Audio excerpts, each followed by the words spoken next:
Thank you, everyone.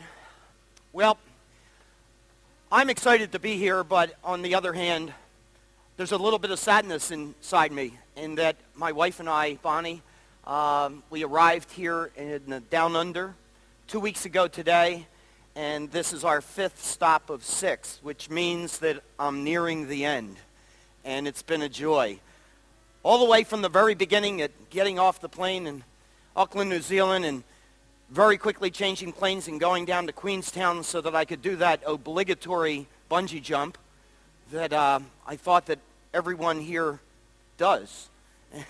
and then as I've made my way around your country, we have found out that, no, I'm one of those few nutcases. I'm an extreme sports guy, and there's hardly anything that I won't take on at least once. Actually, the bungee jump, we went from the original bridge jump where I went in full submerged and then raced on out to Nevis because that's the largest one you have as well. And so we took both of those down in the morning and then did some jet boat racing in the afternoon. And I was disappointed that the sun was setting because I had so many other things there to do. We have had an absolute blast, and I have been so well received. We live in Southern California, where we moved there in 1985. And so much of your country is reminiscent of our country, at least our space on the coast in Southern California. Although surprising to an awful lot of people here today, what I'm about to tell you is that the thing that I have noticed, the difference between Australia and Southern California, is that there are a lot less traffic here. Now, that you might not agree with that, but you'd have to be over there to understand. Orange County is a very small piece of dirt that is on the coast in California. It is south of Los Angeles and north of San Diego, and it's a very, very small piece of dirt. In fact, when I run around the states and ask people if they can name a city in Orange County, California, very few people in the United States can name a city in Orange County, California, and yet 1 out of every 100 people in America live in Orange County, California. And so we have really got some traffic compared to what I've experienced here in Australia. The other thing that I'm pleased to be here is that I was a member, as Jack mentioned, of TEC for 5 years. And when Mike contacted me and gave me that gracious invite to for our first time ever to come down and visit, I was thrilled because TEC has been such an incredible magnet in my life. When I moved to Southern California in 1985, I moved out there for one reason and one reason only, and that was the great weather, and I didn't know a single person, and I had built several companies before that, and I said, well, gosh, I could build another one, and we'll build it somewhere where the weather's great. And I arrived in Southern California, and I said, I don't know anyone here, so I'm going to look for something that's going to plug me into the community. And I found this organization called TEC, and what I thought TEC was this networking organization. And what I discovered was, just as most of you have, is that it's way more than that, much more than that. The things that I learned that blossomed my business were significant, but even outdone by what TEC did for me as a person and blossomed me as a human being. I remember my first meeting, and we get this syllabus of the companies that are in your group. And there's a short little bio as to what those companies do. And I'm looking through it, and here I am. I'm from Wall Street and financial services background. There's a guy on our list in our group. He is in the mud flap floor mat business. And I'm sitting there looking and saying, what is this guy going to do in helping me in my business? And what I found with Gordon, the mud flap floor mat business guy, is that he was able to take a look at my business with a whole different, fresh perspective and slice through the complexity that I thought was involved in it and just send me in the right direction. In fact, that company that I built in 1985, I brought 3 people with me. Those 4 of us started that company, and in 18 months, We had 22 offices around the United States, 750 employees. We were in the residential mortgage business doing $350 million a month in mortgages. And then the part that everyone here will enjoy the most is our first three years we made $42 million pre-tax earnings. Thank you. Thank you. It was a blast. It was an absolute blast. But far in excess of that was the personal side. Here's Gordon, my mud flat floor mat guy, and he says to the group, the first year I'm in the group, he says, I need your help. He said, I'm taking right now 6 weeks vacation, and what I'd like is to get it up to 12 weeks. And I'm sitting in the group silently going, what a slacker. I'll fix him. I can help this guy because I'm only taking one, begrudgingly. And, well, we helped Gordon go from 6 to 12, and they cured me of my disease. And I went from 1 to 4. And I wish Gordon was here today because I'm here to tell you that he would be really proud of me because now I'm up to 2/3 off and 1/3 of the year on. I hope to do that with some of you today. I hope to share with you some ideas that will help you build your business on the top line and the bottom line, have fun doing it, and also have time to allocate to doing other things in life. And I think that's what this great organization really holds for to all of us. So it is, again, a great pleasure to be here. I am a workbook-oriented speaker. The handle that I like to give to my material is easily implementable ideas that work. And if you will, if you turn to page number 7 in the workbook, we'll get started. When Mike O'Neill and I first spoke about me joining this journey, I said, Mike, I have 3 programs in tech.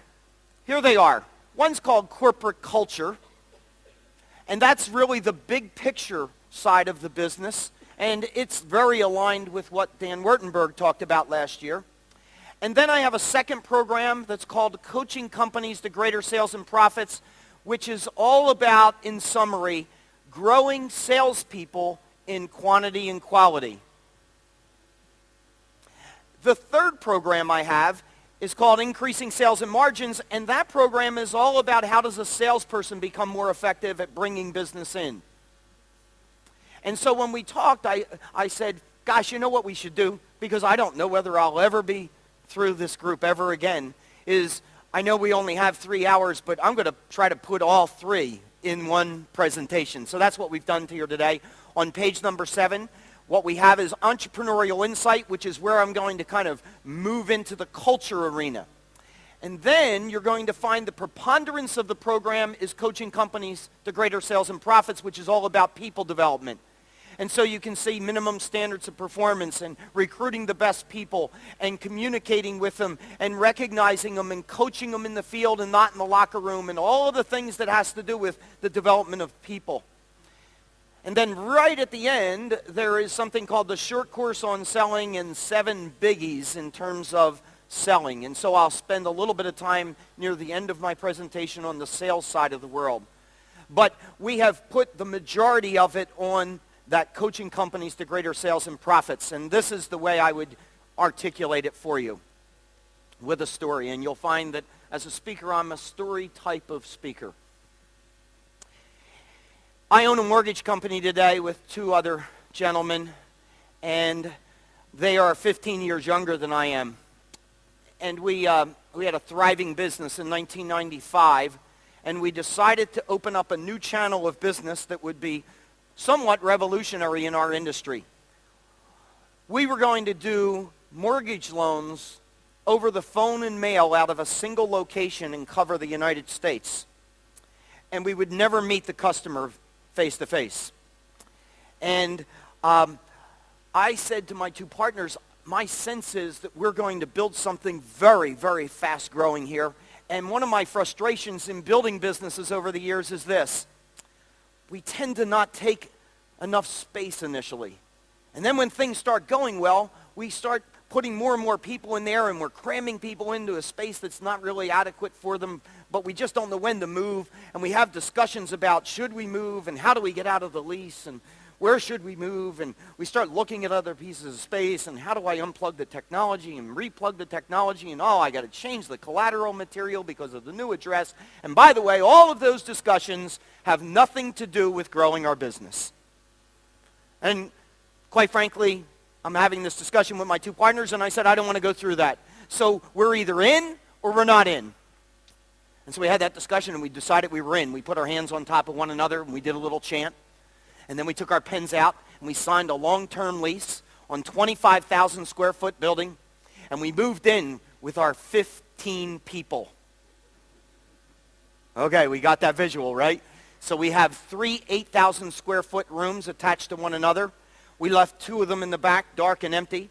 The first room, we turned on the lights, and we put 20 pieces of systems furniture out in the center of the room, and then I turned the marketing dollar on, and the phone started to ring. I had a personal decision to make. Here it is. I could go over here and I could put the headset on and I could talk to some customers. I could maybe close some loans and I could book some revenue. I could bring in some cash and maybe even record a profit. Or I could go over here. And over here is where I would bring more people into my building and then train them once they got there. This is what I did. And I didn't do that. I'm not suggesting that this is not an important task in our company, selling people things. But I'm going to tell you this is the leveraged play.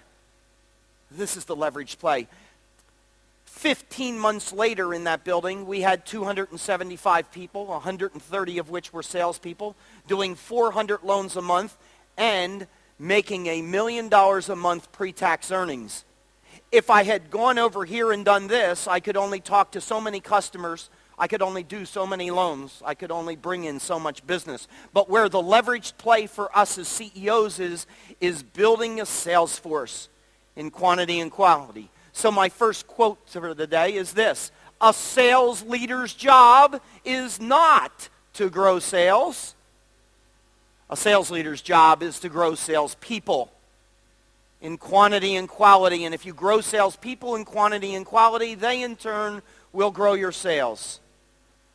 And therein lies why most of the meat in the workbook today is about the activity of growing our salespeople. But before we go into that, I want to take it up a notch. I want to take it up to the big picture. And the big picture is this. I came back onto the tech circuit after building that company that I own 2 years ago. And I said to my 2 younger partners, you guys run the firm, and I'm going to keep my financial interest in board seat, but I don't want to go into the office anymore every day. And so you guys are good enough to do that, and I'm just going to go out and do some speaking. And I came back onto the tech tour, and you know how you have our tech meetings, and there's 15 or 16 of us, and the speaker comes in the morning. It typically takes a break midway through, and I take my break midway through, and this is what happened in almost every meeting that I was having. One of the members in each group would grab a hold of my arm very gently and walk me down the hallway and say, what do you think the secret was? The secret? Yeah, the secret in growing all of those companies so quickly. And so I would tell that individual what the secret was. And then I felt bad because the other 14 people didn't hear it. So what I decided is, I ought to tell you what the secret was. And that's the big picture piece. So let's turn over to one page there, page number 8. And we call this Entrepreneurial Insight. And the first of 3 things that I think are important is vision. It's vision. What is the vision for your company? Now, I work with a tremendous amount of CEOs and owners of businesses, and I come up to them on a regular basis and I'll say, what's the vision for your business? What are you trying to build here? Why are you trying to build it, and what are some of the key metrics? What are some of the key milestones? Are you building it to sell it? Are you building it to pass on to your children? Are you building it to take it public? And I ask these series of questions, and the overwhelming majority of people that answer me say something very similar to what one tech member told me earlier this year. Word for word, this is what she said.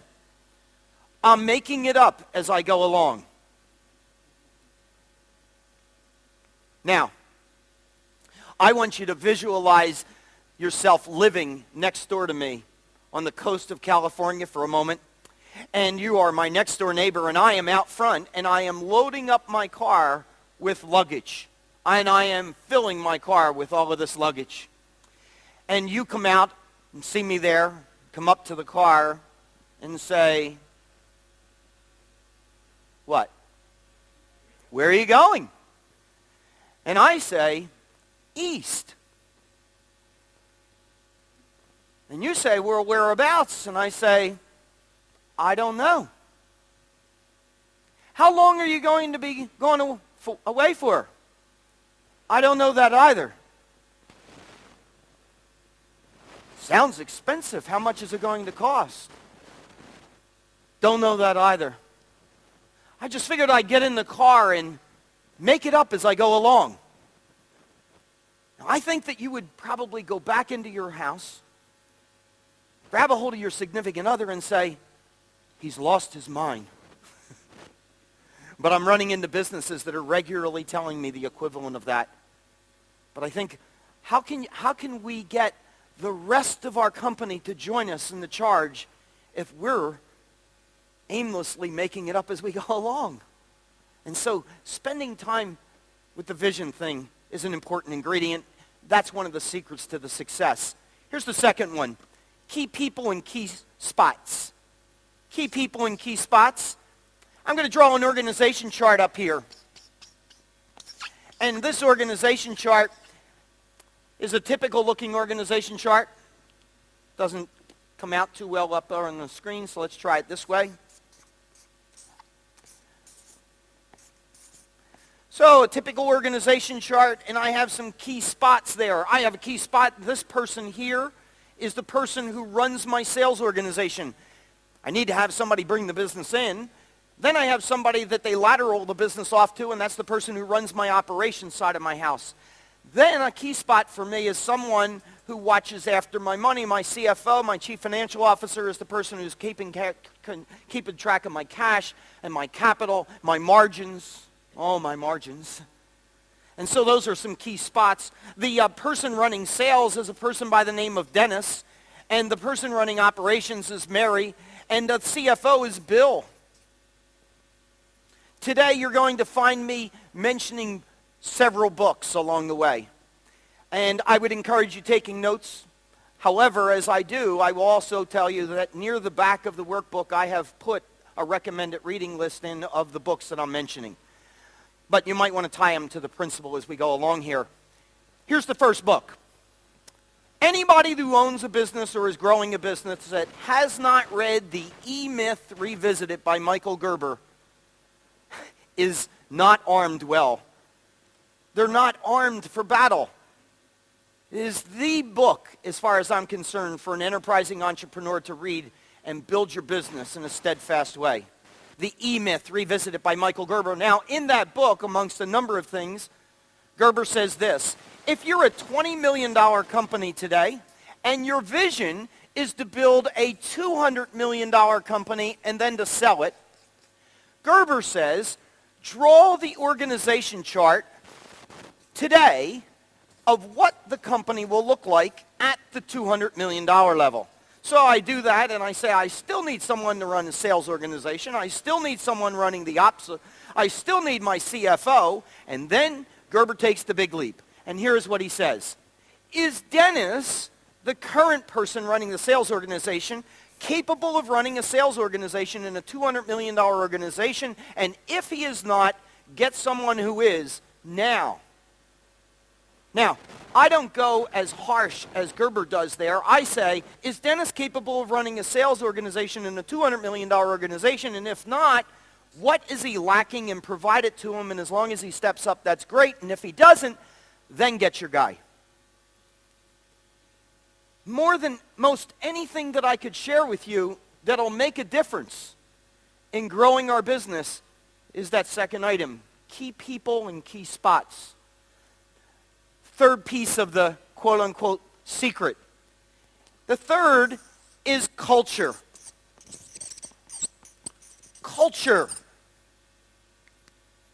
We all go in and visit companies. We visit companies as fellow CEOs. We visit companies as prospective vendors. We visit companies as customers. You know, you walk into a company for the very first time. How long does it take you to get a sense for what the culture's like in that company? First time you walk in, what do you think? 30 seconds, okay? What else? Anybody? How quickly can you determine a company's culture first visit? Minutes. I'm going to suggest most everybody would agree that you can sense a company's culture in less than a half hour. I get a lot of nods on that one. When we say that you can sense a company's culture in less than a half hour, this is what we are really saying. You can actually smell a company's culture. So here are two great questions for you to write down. How does your company's culture smell? Is it smelling good or does it stink? And how about this one? Do you have a culture by design or do you have a culture by default? Do you have a culture by design or do you have a culture by default? Now, if you'll turn to page number 9, I want to go a little deeper on the culture side. And at the top of that page, there are 4 bullet points that need to be filled in. I'm going to open up with an opening paragraph, and then I'll provide you these 4 bullet points. And these 4 bullet points, if they don't motivate you to get serious about designing your culture, I don't know what else I could share with you that could. According to research conducted by John Cotter in Corporate Culture and Performance, over a 10-year period of time, companies that intentionally manage their cultures well outperformed similar organizations that didn't. According to Cotter's research, within the companies that manage their cultures well, 4 things took place. Here they are. Number 1, revenues increased 682% versus 166%. So in the companies that intentionally manage their cultures well, revenues were up 682%. In the companies that didn't, they were up 166. Gets better. Number 2, stock prices. Now, if you're not traded, what we would say is that's the value of your company. In the companies that intentionally manage their cultures well, stock prices increased 901% versus 74%. So well over a 10-fold increase in the valuation based upon intentionally managing your culture well. Third item, and the third item is my favorite. It's called net income. In the companies that intentionally manage their cultures well, net income increased 756% compared to 1%.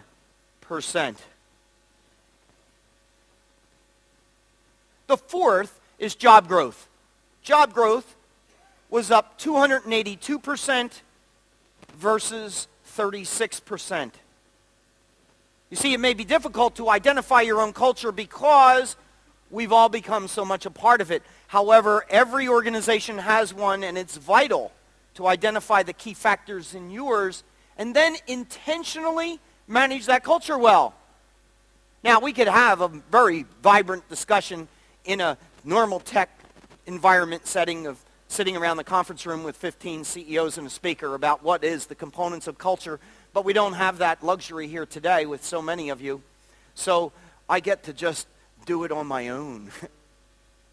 There are some components there, though. Communication. That's a component of a company's culture. The number one complaint of employees that we find is that they want to know more about what's going on in our organizations.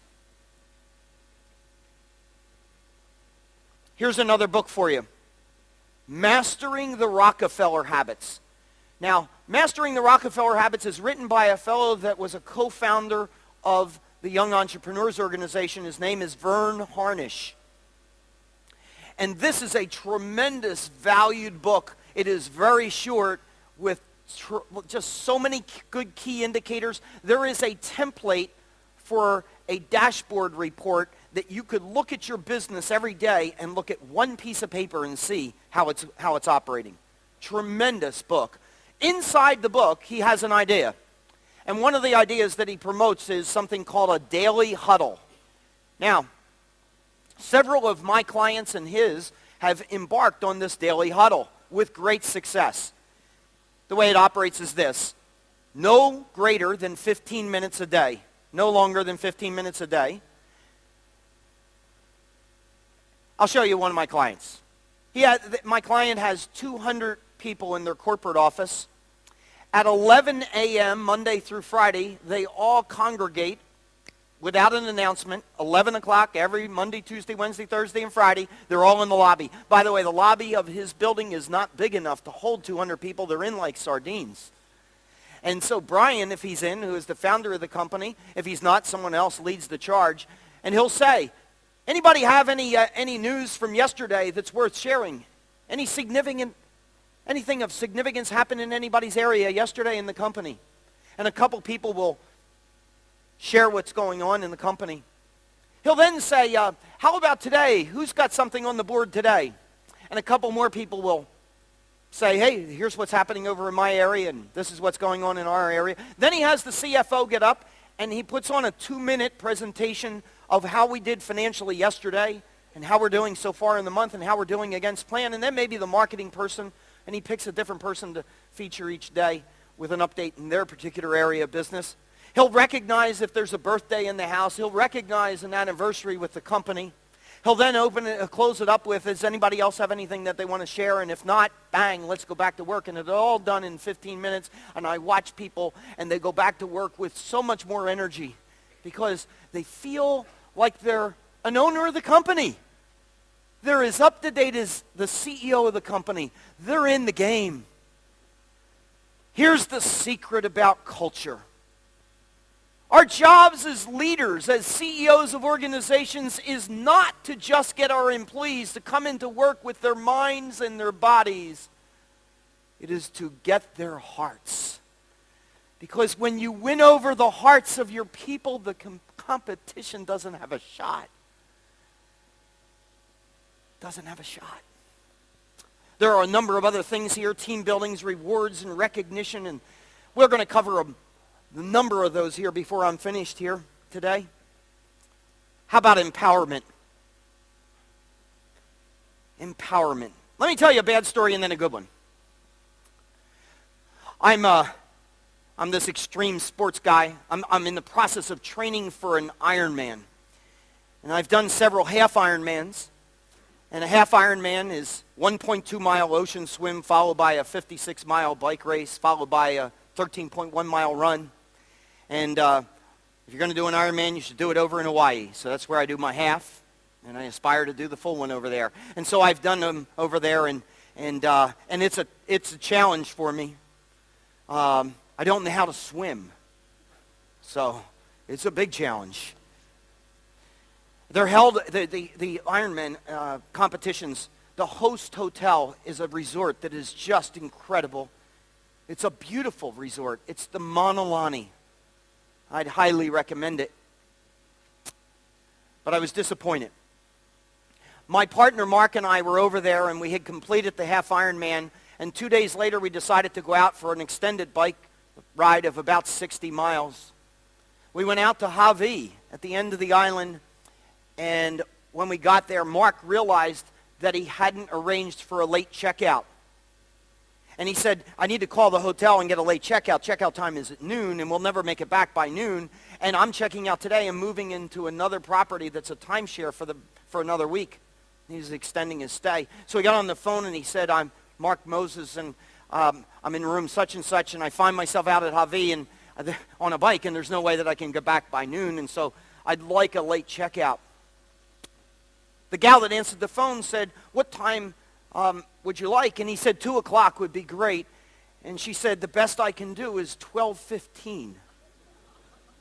The first thought that went to my mind was, if checkout was at noon, did she really think he was going to say somewhere in 15 minutes? Why did she introduce that much more pain? Mark said 12:15. There's just no way that I can get back by then. You know what? I'm part of the Ironman competition, and in fact, we were here last year, and our family spent $6,000 with your property, and we were there the year before and spent a similar amount. This year, we're spending at least $3,000, and next year, I hope to come back to your resort, and I just can't get back by 2 o'clock. Let me ask you this. How about 1 o'clock? And I'm like looking at my watch and going, you can get there, but I'm not. She said, the best I can do, sir, is 12:15. If you're later than that, I have to charge you a half-day rate, which is $300 for a half day. Mark said, you know what? That's not going to work at all. I need to talk to your supervisor. He got on the phone with the supervisor. He said, this is Mark Moses in such and such room. I absolutely need a late checkout. She said, what time would you like, Mr. Moses? He said, 2 o'clock. She said, that'll be fine. Without any more information than that. She didn't even have all the story that he gave the other person. Why couldn't that person have given him the 2 o'clock? And I get worried that we have people in our company that are doing that with our customers because we haven't sufficiently empowered them. Now, let me give you a brightening story, a good story, a positive one. I have told this story in every one of my companies, in every one of the locations, on every one of my visits. And here's how it goes. 17 years old I am. I'm working in a grocery store, and I'm a stock boy stocking the grocery shelves. And it's a union shop, and every 4 hours is a mandatory 15-minute break. I'm walking back into the store for my 15-minute break, and I notice there is a woman in the produce aisle, and she's bent over, and she's got to be 80 years old, and she's having this vibrant and very unsatisfying conversation with the vegetables. And I came up to her and I said, excuse me, ma'am, it looks like you're out of sorts. Is there something I can help you with? And she said, Sonny, I came in here for fresh spinach and there's no fresh spinach. I looked at the bin, it said fresh spinach and there was nothing there. And I said, well, how about if I go back through the back doors over there and see if we have some in the back? Now I have to tell you all about those back doors. First of all, I've never been back there. It's the produce area. I don't work in the produce area. In fact, it's a different union. And I'm hoping there's a box back there that's got a big label on it that says fresh spinach, because the only spinach that I've ever seen pops out of a can on Popeye's cartoons. And I can't find the spinach back there, and I came back out to the woman and I said, is that all you came in for today, or do you have other shopping? And she said, no, I have other shopping. I said, great, how long do you think it might take you? And she said, I'll be here for, a good half hour. I said, we're in great shape. Go do the rest of your shopping and I'll get your spinach for you. And she walked away and she brightened up and she just felt terrific. Now, I was a bit panicked. I ran outside, got into my car, and I drove a couple miles away to one of our competitors. And I bought 6 bags of fresh spinach. And then I rode back into the store and I came back in and she was standing in the checkout aisle. And I walked up to her with the 6 bags of spinach and I said, how does this look? And she said, that looks exactly what I wanted. I said, how many bags would you like? And she said, I only need 1. I said, here, take 2. And they're on us. We really appreciate the loyalty that you extend to us as our customer. Do you know that in some companies I would have been fired for that culturally? I didn't have the authority to go out of the store. I didn't have the authority to go and buy from a competitor, and I didn't have the authority to give the spinach away. And if I had been fired that day, it would have been a great day for me, because it would have released me to go find some place that would have recognized that as the right thing to do. Fortunately, I worked for a boss that recognized it as the right thing to do. In fact, I had hire-fire responsibility for over 200 people at 18 years old the next year. I have told that story in every location, in every company, on every visit that I've ever made, and let me show you how I conclude the story. I say to my employees, what I want you to do in our company is I want you to look for the opportunities to give the spinach away. I could give a 5-minute presentation on empowerment to my employees and no one would remember it. But I could come back a year later in any one of my stores and say, who's got a spinach story for me? And everybody gets it. Do you know what one of our jobs as leaders in our companies? We need to tell more stories. We need to tell more stories. People remember the stories. Here's another book for you. It's about 20 years old. It's written by a CEO of a company. His name is David Armstrong. It's called Managing by Storying Around. And in the book, it is one principle after another with his stories about how he gets it across. Well, they're his stories. They wouldn't work for you, but I'll tell you what I've done with my book. They're all annotated and written on with my stories. So the empowerment one says spinach. And I carry that book from one company to the next that I build, and I just open it up and say, these are the stories that I need to share on a regular basis with my people. That's what we need to do. Now, an awful lot of what's on page number 9, an awful lot of what's on there doesn't get done in companies.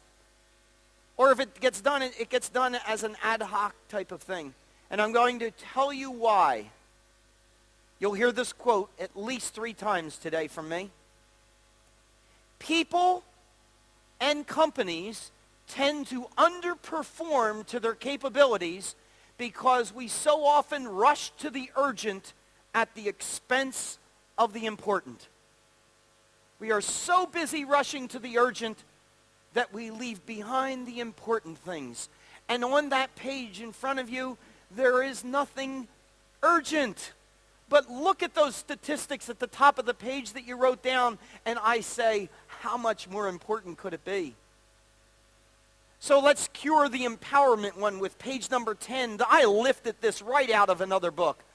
Here's the book. How to Make a Buck and Still Be a Decent Human Being. Written by another CEO by the name of Rick Rose. And on your first day as an employee in the company, this is what he does. He sits down with this piece of paper. He has it on posters in his office. It says, is it right for the customer? Is it right for our company? Is it ethical? And is it something for which you're willing to be held accountable? And is it consistent with the company's basic beliefs? And if the answer is yes to all 5 questions, don't ask. Just do it. Wouldn't it have been great if the person answering the phone at the Monolani had this piece of paper? Because it had to have made sense what Mark was asking. Let me tell you how it had to have made sense. I arrived at the property. It's the beginning of June that the race is held. I arrived at the property a few days prior. They hold it in the beginning of June because it's a down season for them. The hotel was nearly empty when I arrived, and 2 days after the race, it was empty again. If the person answering the phone had that sheet, and Mark said, hey, is there any way that I could have a 2 o'clock checkout? Wouldn't it have been great for the person answering the phone to say, 2? Heck, you can stay till midnight. No one's here. Instead, I run around telling a negative story about an absolutely gem of a property because we haven't empowered somebody. So what we need to do then is we need to make some changes the way we operate. By the way, in reflecting on this secret, I would tell you this. I would say, looking in the rearview mirror of my life, I would tell you that I think I'm pretty good at the vision thing. I think I'm excellent at the culture. And I think I'm just kind of so-so at this implementation stuff.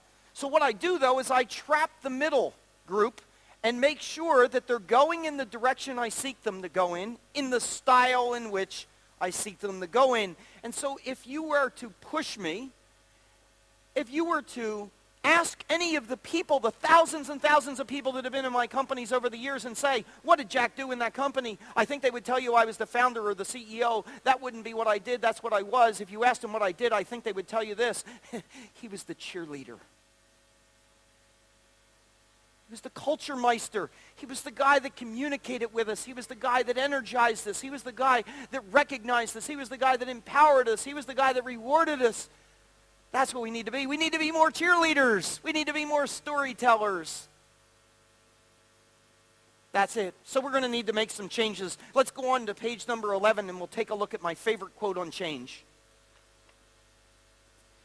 If the change inside your organization is slower than the change outside your company, the end is in sight. Former CEO of GE. You know, Jack Welch worked in GE before he ascended to the throne as the CEO. It's quite a number of years ago, but I've got enough people in here that maybe we'll have somebody that remembers. Remember when Jack Welch became the CEO of GE? Within the year of him ascending to that responsibility, the press gave him a nickname. Anybody remember what it was? Neutron jack. Not the most affectionate term that somebody can be given. I'll tell you where the neutron jack came from. Here's one of his principles was this: if we're not number 1 or 2 in a business line, then we're going to get out of that business line. And where the neutron jack came from was this: they said Jack Welch would come out and make a visit to a plant, and when he left, the plant would still be there, but the people would all be gone.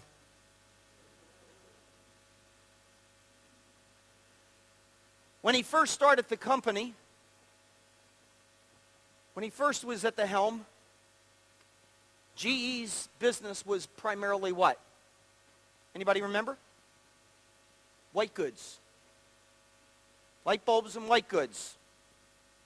When he finished his tenure as the leader of the company, over 50% of the revenues and profits of the company came from something called GE Financial Services, which, by the way, was started to finance the white goods. He changed the company, quote unquote, before he needed to, but I'm going to argue that he didn't. He changed it just at the right time. One of the responsibilities as leaders that we have is this: we need to get in front of change. We need to be proactive in helping change and lead our companies. There was a company that competed with GE when Jack Welch first took over. It was called Westinghouse. But when I ask people how they're doing, they go, I don't think they're around anymore. See, they stayed in the business that they were in and were comfortable, even though Welch took over a company that in the world was in the top 5 in terms of performance. The change inside your company is slower than the change outside your company. The end is in sight. Now we have a new successor to the throne at GE. His name is Jeff Immelt. And Jeff Immelt took on this company that was very successful for over 20 years at the leadership of Jack Welch. And what is he doing today? He is changing it. He's changing it. He says this. Jeff Immelt about GE says this: the only way that I can return the returns that GE historically has to its shareholders in the marketplace is if I generate over 50% of the company's business outside of the United States. I'm mentioning books. Anybody who has not read The World is Flat by Thomas Friedman is way missing the mark as a CEO and leader of your company.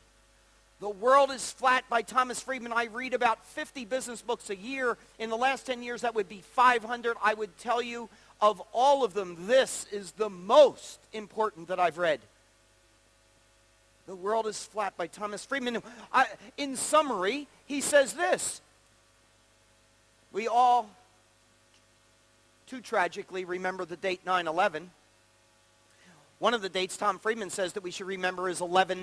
11/9 is the day the Berlin Wall came down, and that is the moment that we had 3 billion additional consumers come into the world marketplace by way of India and China.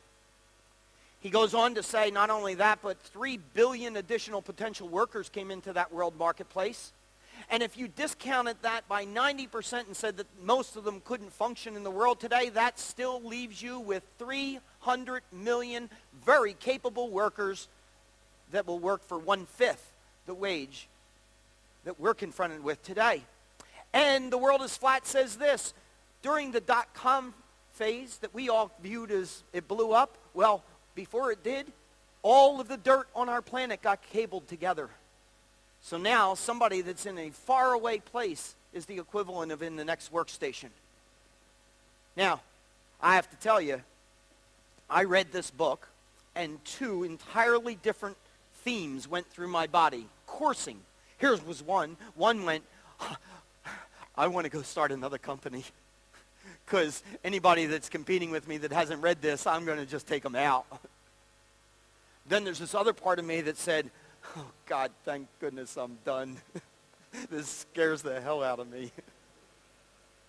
But I'm going to tell you what, no matter which one's coursing through your body, if you haven't read it, you're missing it. Now, what we tell salespeople is this: read this book as salespeople, then earmark it with the pages that are most important to your customers, then go buy a bunch of them and give them the book. That's a differentiating factor for a salesperson. That is helping your customers succeed through this changing world.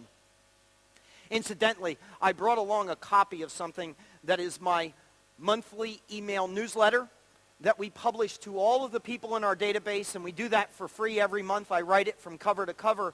It has sales and sales management ideas. This is September of a year ago, and on page 4, everything I just said about the world is flat went to every one of the people in my database. So before I leave here today, either at the first break or at the second break, if you're interested in getting onto our mailing list for this email newsletter, just give me a business card or an email address and we'll put you into the system.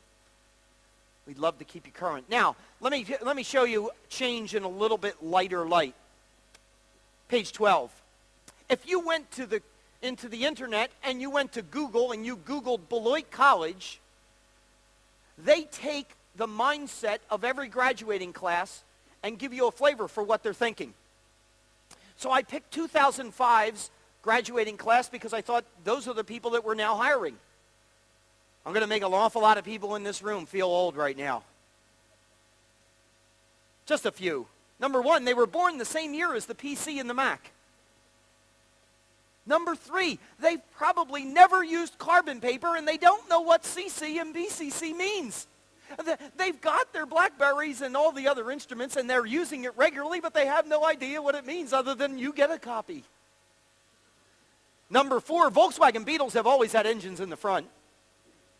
Look at 7. They've always had access to email. Wow. I love 11. Ron Howard and Rob Reiner have always been balding, older film directors. And beta is a preview version of software, not a VCR format. And my favorite, 13, thongs no longer come in pairs and slide between the toes. If you were to believe that you could take this crop of people and lead them in the way that you have been in business, you are wrong. We are wrong.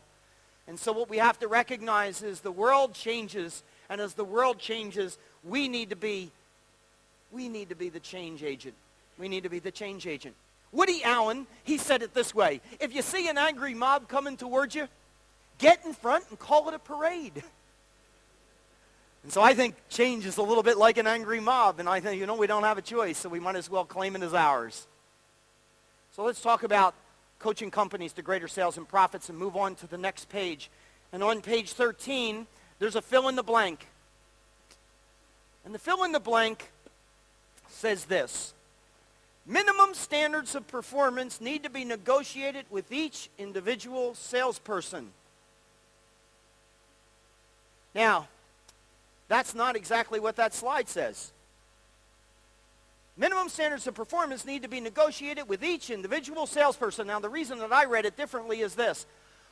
It reminds me to tell you something. The rest of the day, I'm going to talk about salespeople, but I'm also going to tell you that the principles that I share with you can work all the way through your organization, regardless of what their roles are.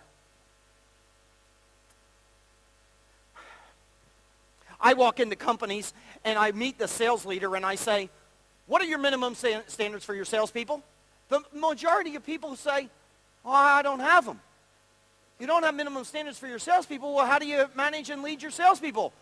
What do you tell them? They say, we tell them, sell something, please.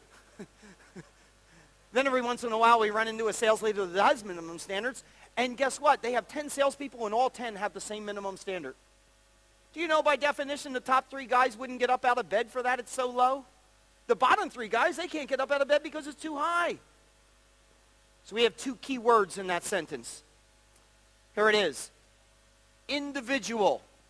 What we're suggesting is that you customize the minimum standard for a salesperson based upon their territory and their capabilities at that moment in time. Here's the second key word. Negotiate it. If we dictate a minimum standard to a salesperson, we miss the most important ingredient, and that is their buy-in.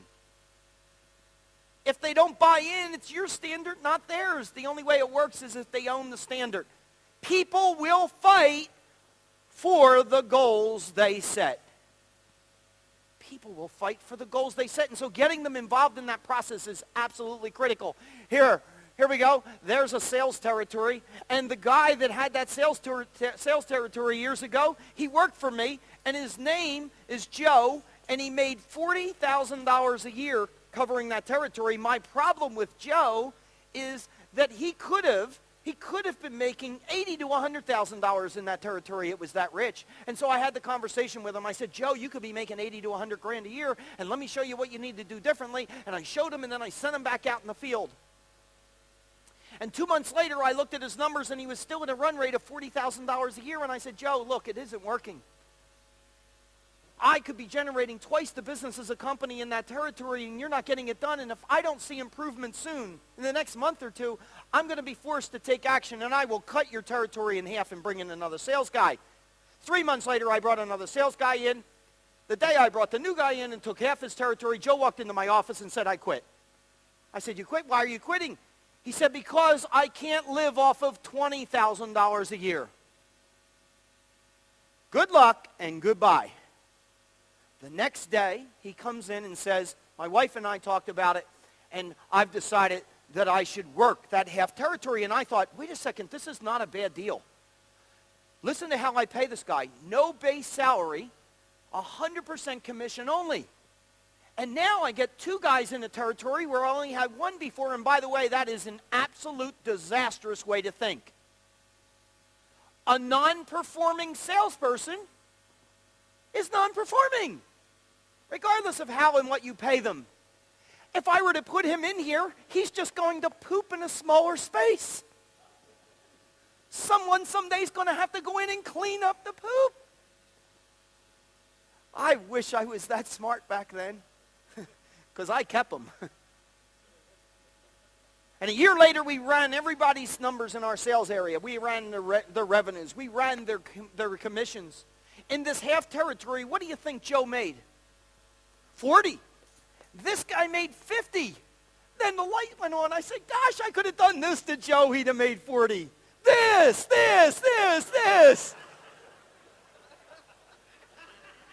Joe woke up one day in life and said, 40 pays for my habits, and I am going to tell you that Joe has to go. Joe has to go. Watch. Here's a sales force. It is 12 people, and what I'm doing right now is so natural for me. I'm ranking my salespeople there. This is the best sales guy I have, and that's the bottom sales guy I have. Here's our recommendation. Rank your salespeople as long as you have 6 or more. Rank your salespeople at least monthly, and share the results with them. Sit down and discuss them as a team. By the way, this is my top 25% of my sales force. This is the second quartile of my sales force. This is the third quartile of my sales force, and this is my bottom quartile. I also have one-on-one meetings every month with every one of them talking about these results. I want to talk to the guy who was number 3, who took a dive down to number 9 and find out what's going on there. And by the way, if you have a top quartile producer fall like that in a single month, my bet is that it has nothing to do with the business and there's some noise in their personal life. And if you don't uncork it, they could go right off the page on you. I want to talk to the guy who was number 10, who shot up to number 5, and see if I could share some ideas of what he's doing successfully with the rest of the team. Here's a statistic for you that we have in the United States. The bottom 25% of salespeople in the U.S. produce less than 6% of the sales.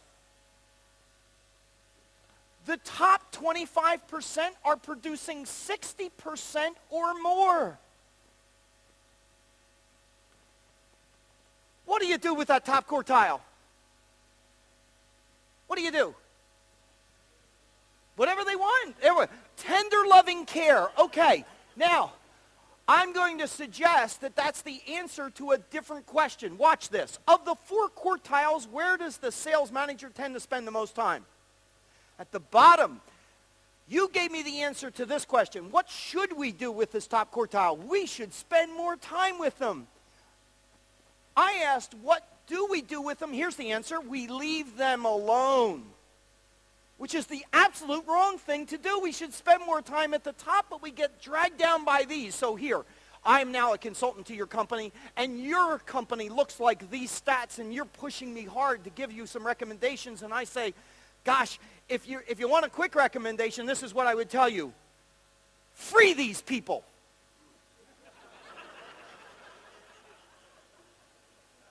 Usher them on to their new career. I'm sure they're going to be good at something. They just stink at this. Every company I've ever had, every client I've ever had, where we've taken out the bottom of the performance, the top 5, 6 people say what? Hooray, and about time, and how about this one? What took you so long? I mentioned Ed Ryan at my visits along the way here in Australia and New Zealand, and I know that he's made the rounds to some of your groups. I remember in 1989, Ed talking about recruiting to our group. I remember 4 words he said. Here they are. Hire slowly, fire quickly. And what do we so often see in our businesses? Hire quickly, fire slowly. How about this one? The longest time in a manager's life is the day you lose faith in somebody and the day you do something about it. And so we drag our feet with these people, and I don't think that's the best for our business. Now, let me show you. This is rough for me to discuss with anybody, but watch. The largest sales force I ever had responsibility for leading was 2,600 salespeople. It was not a sales force that I built. It was a sales force that I inherited as a turnaround artist. The charge was redirect this company and see what you can do with it. What I wanted to know was who the number 1 sales guy was in the organization all the way down to number 2,600. It took us a couple months to get the data. When we got the data, in our top quartile, we had 650 salespeople. This quartile, we had 650. This, we had 650. And my bottom was 650. Watch this. The bottom quartile, those 650 people produced less than 3% of the sales in that company. Anybody in pain here?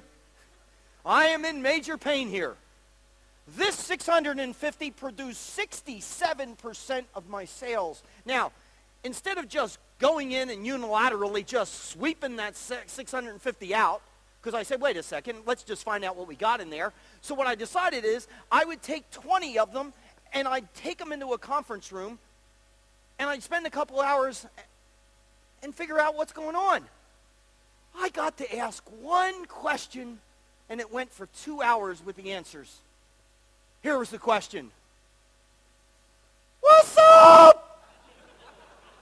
What's up? For 2 hours, this is what I heard. I heard that the economy was down. I heard that interest rates were up. I heard the programs we offered weren't enough. I heard that the customer service in our company was poor. I heard that the competition was out marketing us. Not one time in 2 hours did any one of those 20 people say, hey, you picked 20 from the bottom, we stink. Which would have been closer to the answer, in my opinion, than anything else. Because look, this 650 people did 67% in the same environment. I could take any one of these 650 in my top quartile, so could you, bring them to a new company in the same industry, and within 6 months, which quartile would they be in? Top. I could take them and bring them to a new industry, and within 12 months, which quartile would they be in? Top. That is telling us that these people make a choice, and their choice is to be up here. Here is the harsh reality of our lives. These people make a choice very often, and that's to be here, and if we don't deal with it, we have a real issue at stake. So, all of the rest of my discussion here this morning will be more positive. But I had to get the negative out because I don't know how to grow a company successfully by tolerating this piece. Not only does it hurt your customers, it hurts the other people in the firm. These people tend to be energy vampires, sucking the energy out of the rest of the people. I can't attract really good salespeople and tolerate these people because these people taint by association the good people so they won't join you. Now, let me ask by a show of hands. Is there anyone here as a sales leader in their company? Is there anyone here that's looking for a salesperson that would be the superstar salesperson of all time to come into your company? I want to see a show of hands of anybody that's looking for a salesperson that's top shelf. Look at all the hands. All right, perfect. So now I want you to visualize this. I'm in your office, one-on-one, and I just asked you that question. Here's what I would do. I'd high-five you, and then I'd ask you this. Beautiful, show me the list. Show me your list. And this is what I get. Well, I don't have a list. You don't have a list? Well, I thought you said you were looking for a superstar salesperson. No. That's not really what you raised your hand to. Here's what you raised your hand to. Wouldn't it be great if I drove into the office one day and one of them were laying out front saying, "Are you hiring?" By the way, I haven't seen that process work very well. So where I want to take you is on to page 14. And page 14 says recruit only the best. And the very first item says this: recruiting is a process, not an event. It needs to be ongoing and continuous.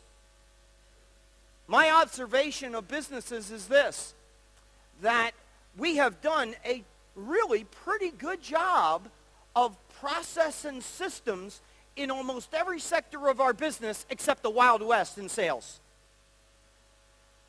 And I'm going to suggest that the sales area can be process and system. And you'll hear me process and system you to death for the rest of the way here. Now, in order to teach this particular point, I'm going to take a detour. And the detour is really going to be of high value to you. Watch this. I want you to visit with me something very basic called Sales 101. Sales 101.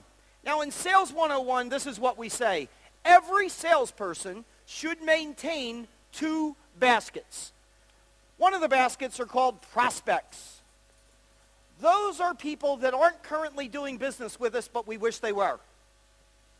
When someone buys from us once or initially or every once in a while, they are a customer. And when they buy from you regularly and ongoing, then they are called clients. The best salespeople in the best sales organization build something called a clientele.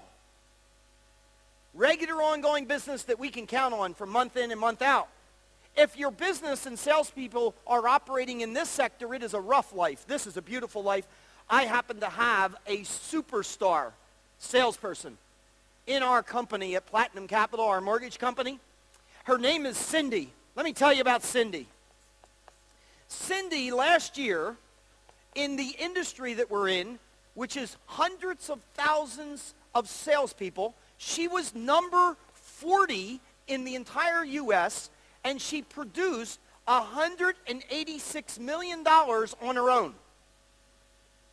Now, to put that into some context for you, there are entire companies with multiple locations and 20 and 30 salespeople that didn't do $186 million.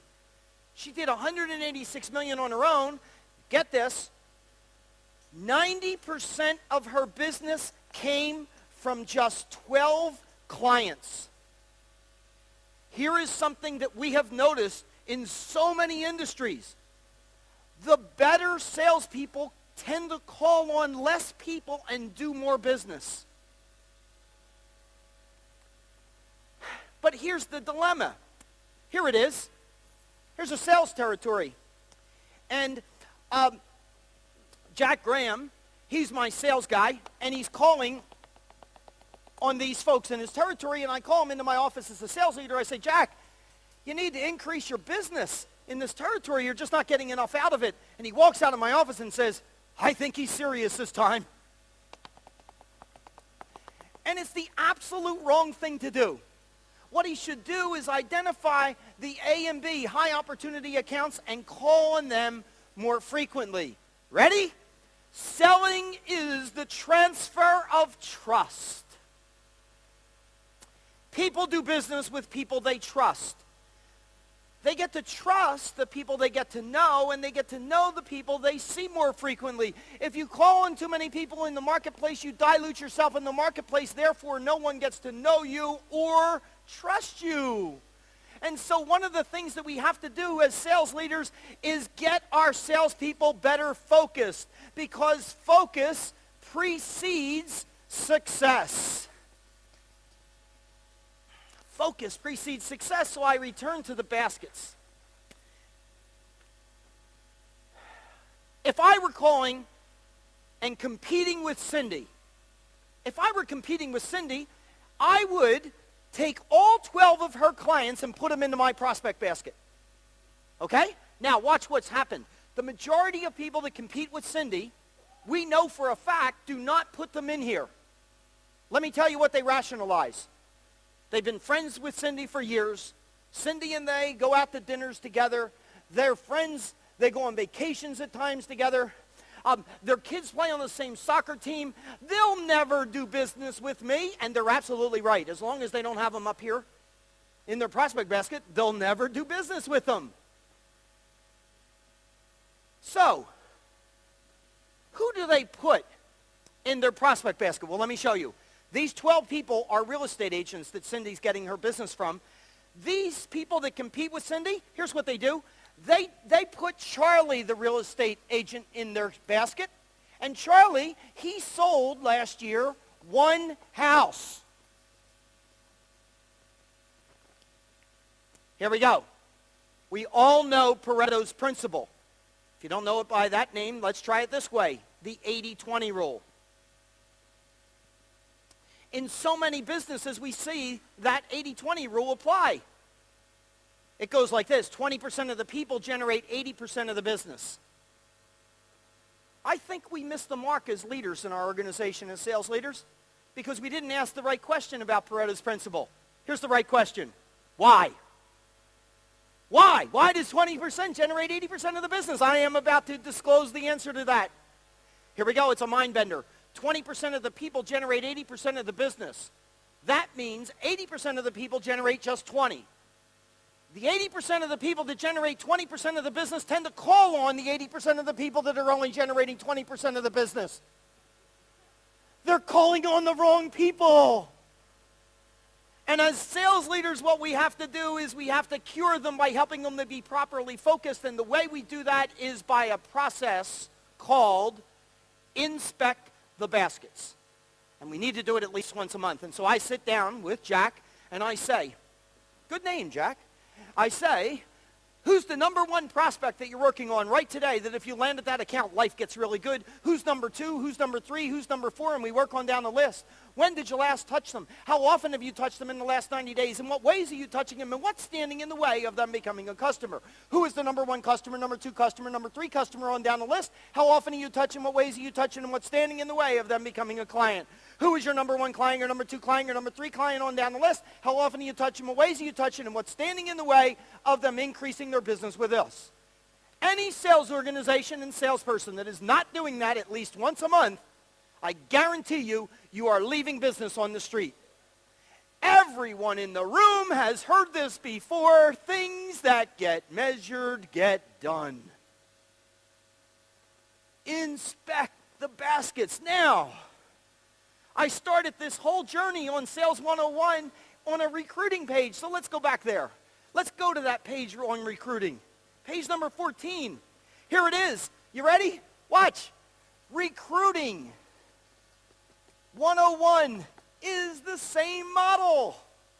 I say to the sales leader, who is the number 1 recruit that you're working on that if you landed that guy onto your sales team, life gets really good for your company? Who's number 2? Who's number 3? And I work down the list. I say you need at least 20 people in your basket. Any sales leader that doesn't have a basket of 20 recruits and salespeople is missing the mark.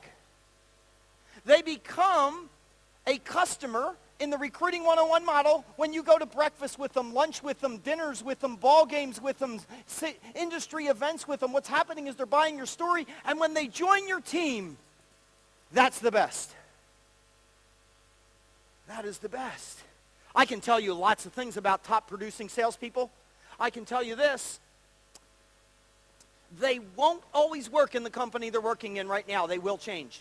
I can tell you this. They have changed before, too. I can also tell you they typically do not look in the paper under classified ads for their next career opportunity. And they don't go to the internet and look there either. What they do is they go where they want, when they want, and they tend to go to the person who has been courting them. So the sales leader has to allocate a portion of their time to that important activity. Here we go. So Jason is one of my sales guys, and Jason is my number 3 guy in the firm. And one day, Jason walks in, and he says, I'm quitting and going to work for the competition. And I plead with Jason to stay, and I'm throwing the book at him and trying to convince him to stay. And he is resolute. He is leaving. He says, oh, you know what? I'll give you 2 weeks' notice.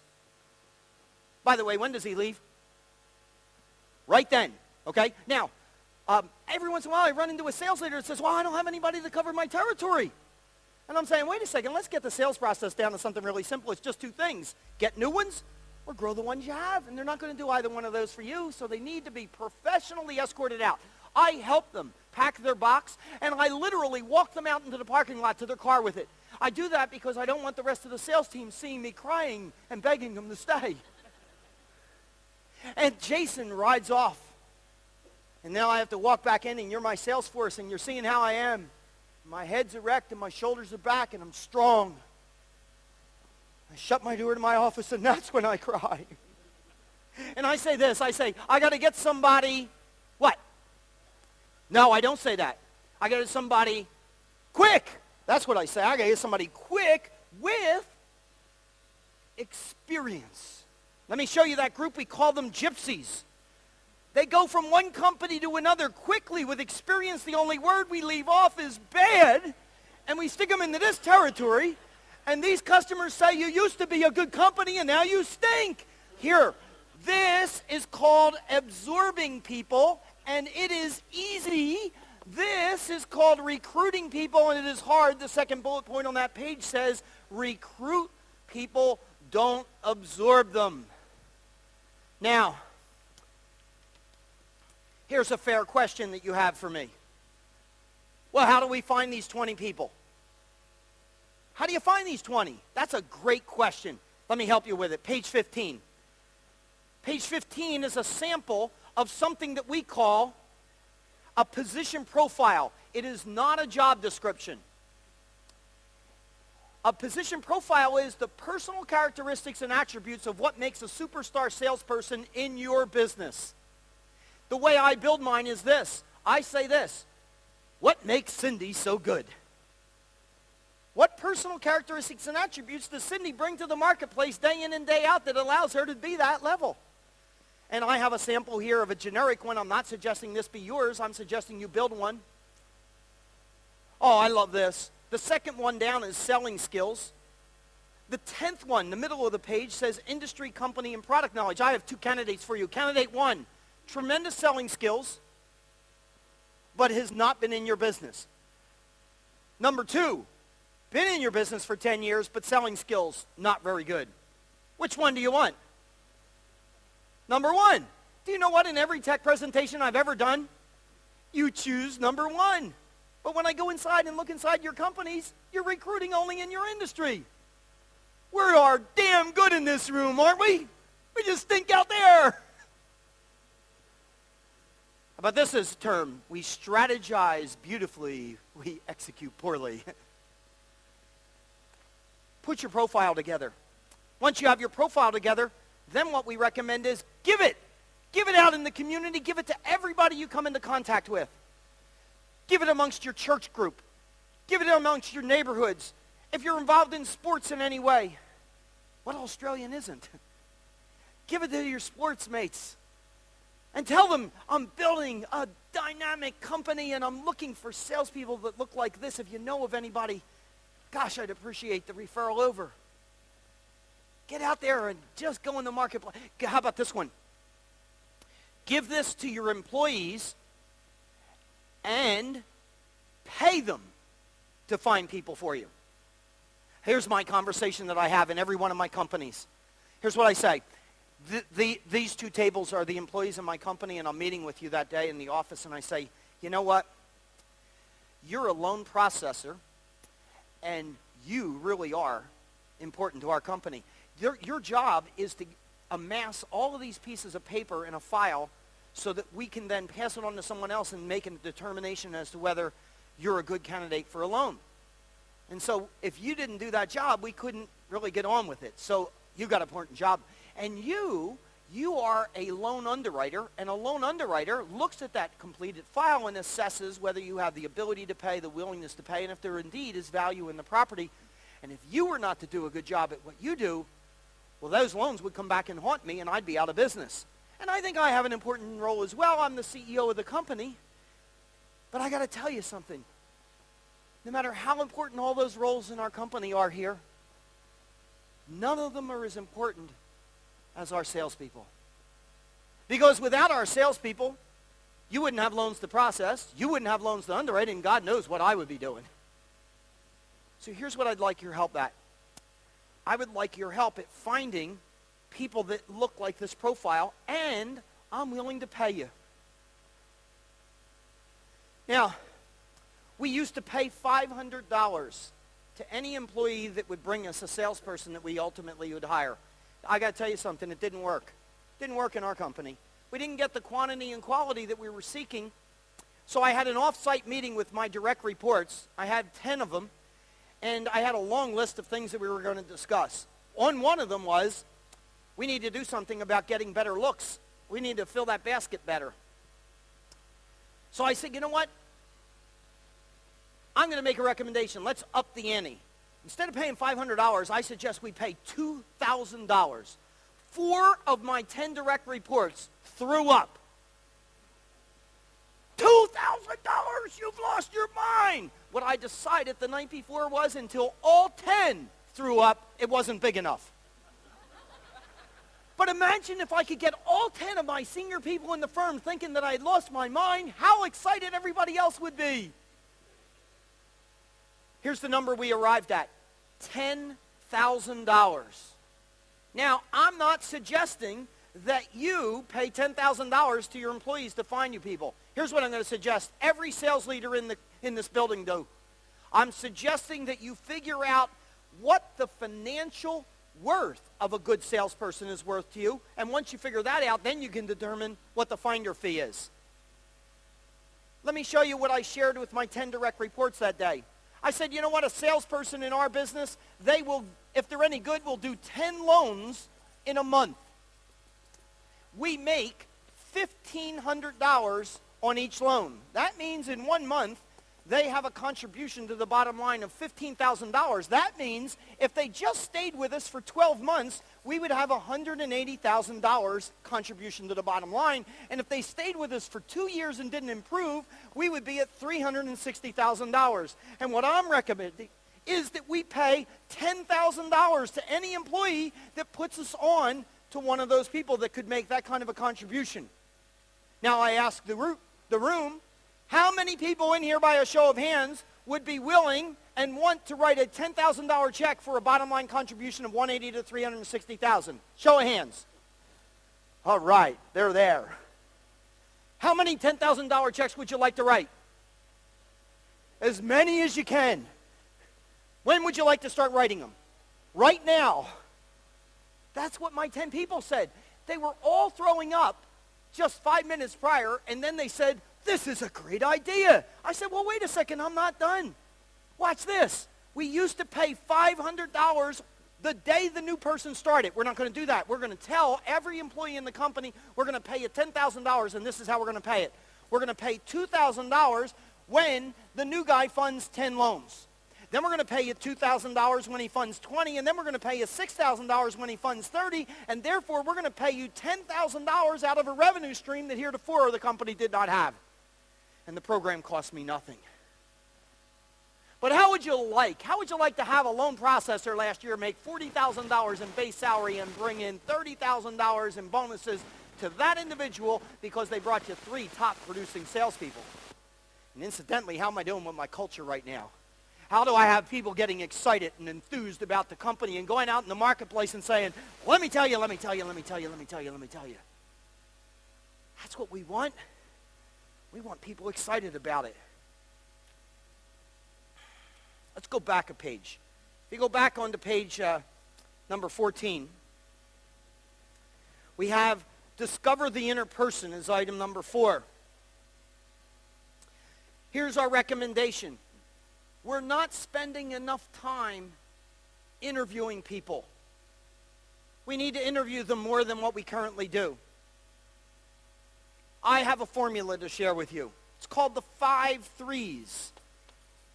The 5 3s say this.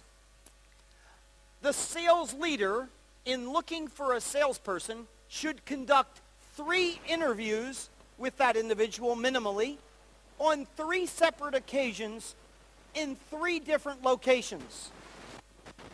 3 additional interviews with 3 other people in the firm, so that salesperson potential is now had 6 interviews. 3 by the person who's hiring them, and 3 by 3 other people in the firm.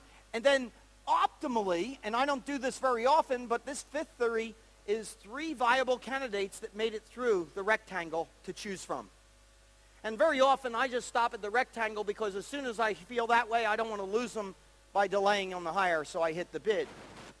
3 interviews on 3 occasions in 3 separate locations, 3 additional interviews by 3 other people, and 3 viable candidates to choose from. Now, some people look at this and say, gosh, sounds like a lot of time.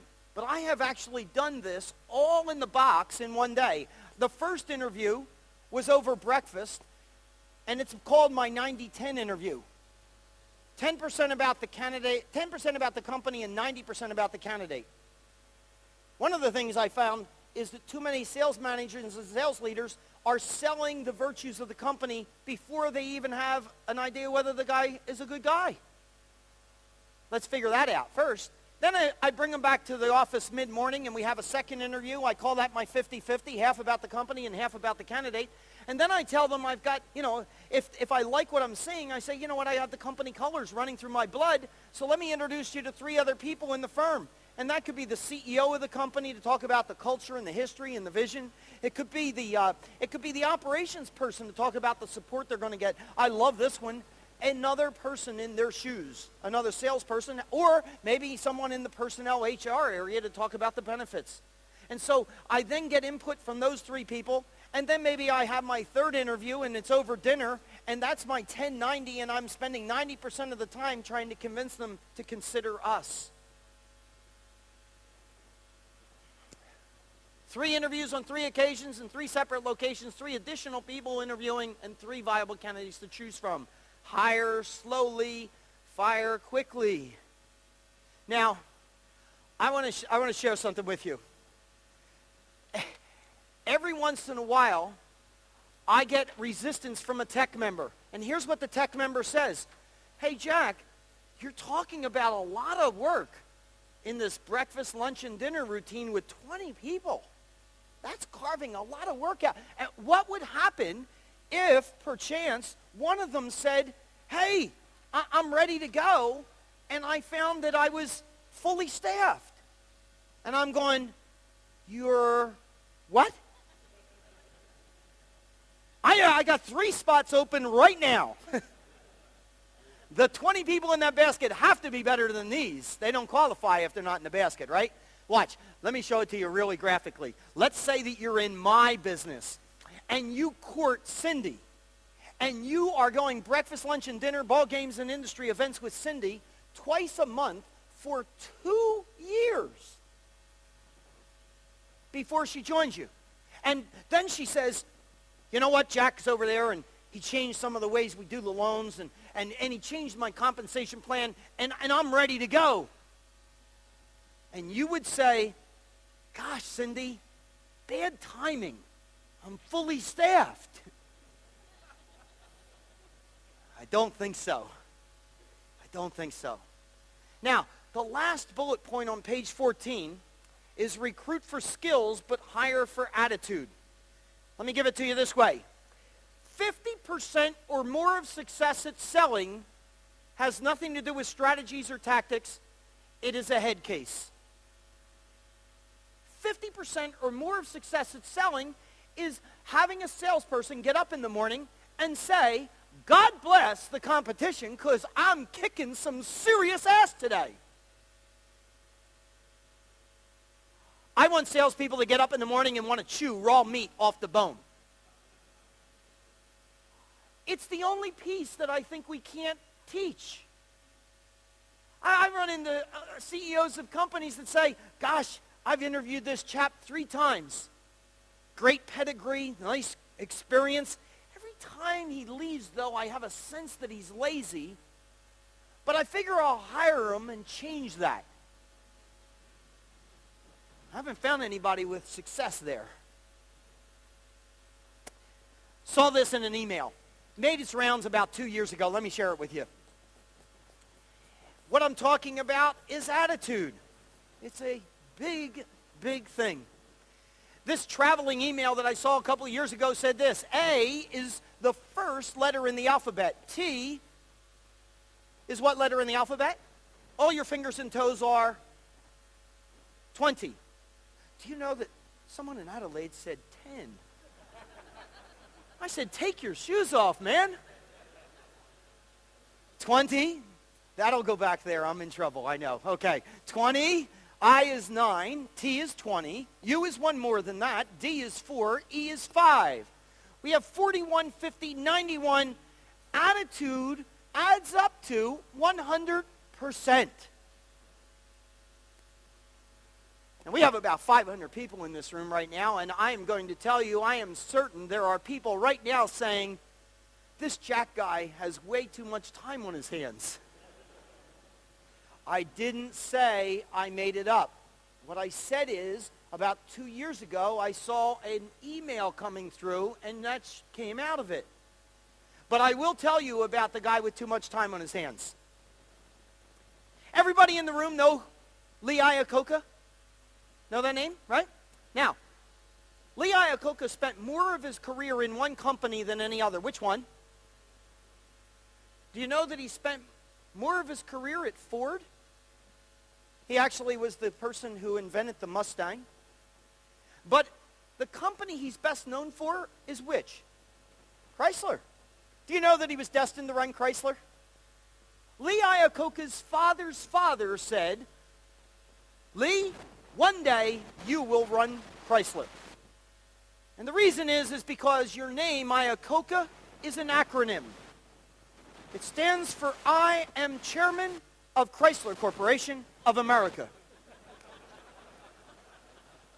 That is the person with way too much time on their hands.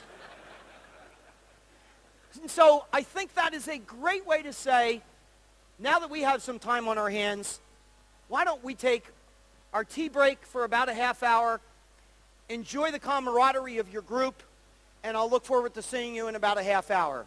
Please come back.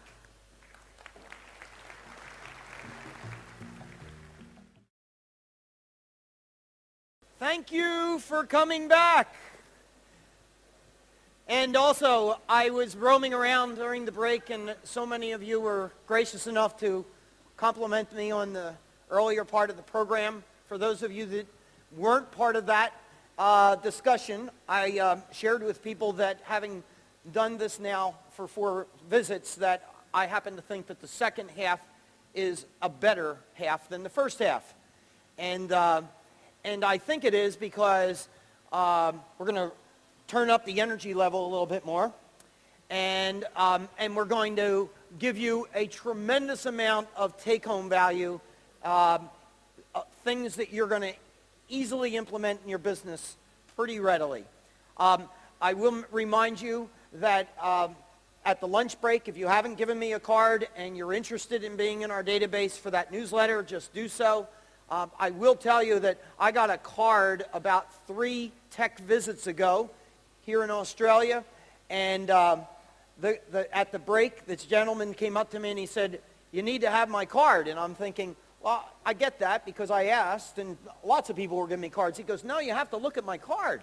So I looked at his card, and it is Wayne Norrie, and his title is Chief Enthusiasm Officer. Get this. And Minister of Culture. Now, what a great story. For 24 hours after getting his card, I couldn't get him out of my mind because he said, check this out, Jack. What you were saying about culture is right on the money. He said, I took this company over, and the only thing that I did for the entire first year was focus on the culture of the company, and we doubled the revenues and profits. And I couldn't get it out of my mind for 24 hours. I emailed him, and I said, Wayne, would you do me a favor? Would you pen together what it is that you did with action items?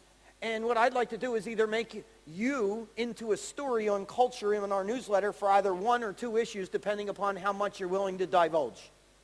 And so he's agreed to do that, and we will be putting that into the newsletter over the next couple months as soon as I receive whatever it is that he's going to give me and it merits that it should be shared. So that's what I do. I try to find people that are doing really cool things and then share them with other people so that we can all benefit. It's a great thing in tech that we do.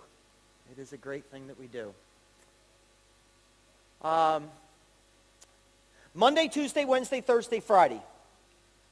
If you had to pick the worst day to start somebody out of those 5, when do you think it might be? Monday. That's where I am. I think it's Monday because on Monday, I think you come into the office with all of the things you want to get the week off to a good start. And we come in and your new hire is starting at 8 o'clock and the receptionist rings you. Every time I say that word, I just can't stand it because we don't call our receptionists. They have business cards and their title is Director of First Impressions. And we sit down and talk to them about how important being the first impression in our firm is, both in greeting visually as well as over the phone. And so they check in with the Director of First Impressions, and then they say, I'm Jack's new hire, and then they say, Jack, they paged me, your new hire is out in the lobby, and on Monday morning I'm going, but my list. So what do we do with them? What do we do with them? Huh?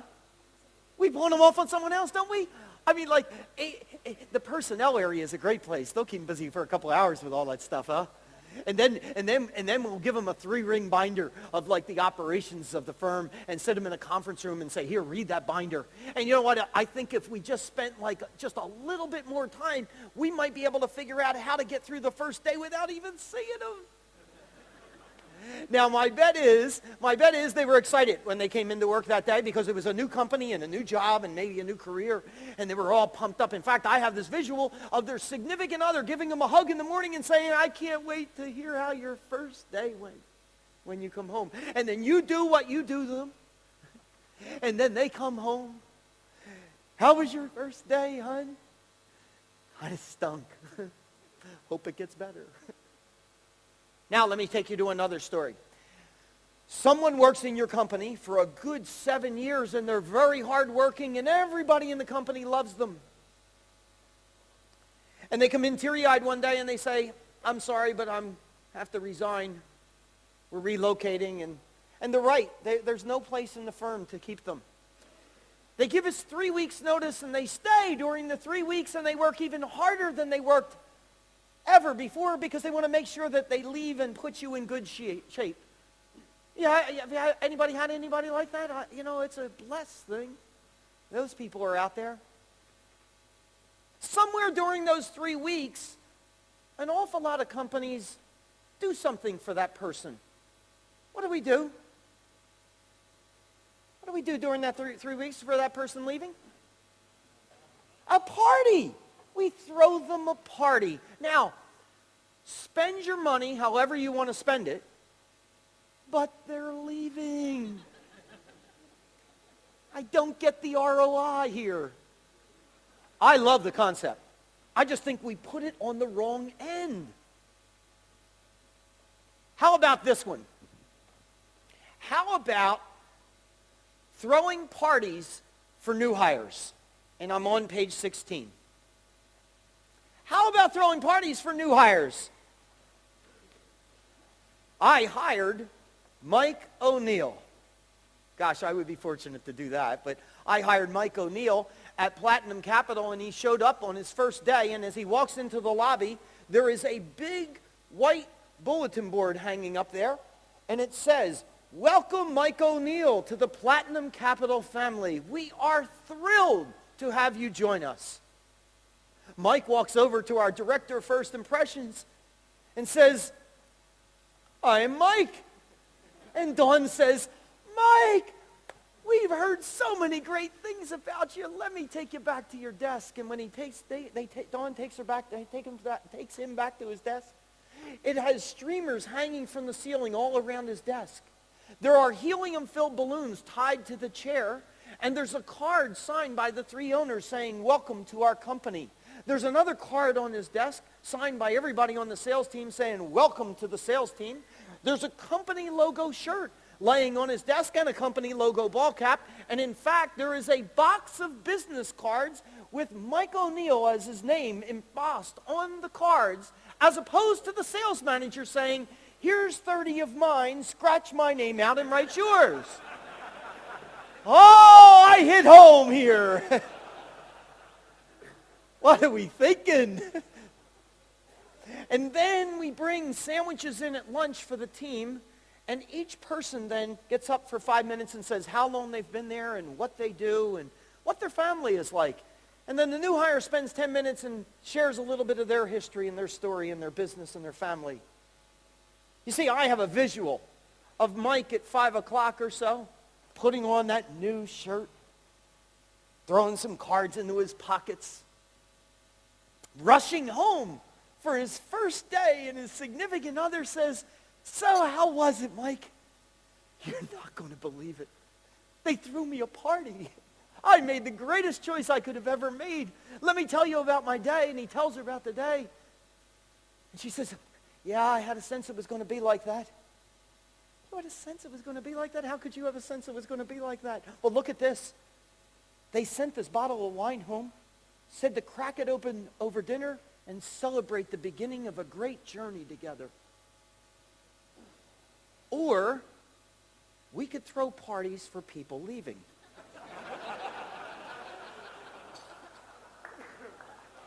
In fact, if we have enough leaving in the same month, maybe we just throw one big gala celebration.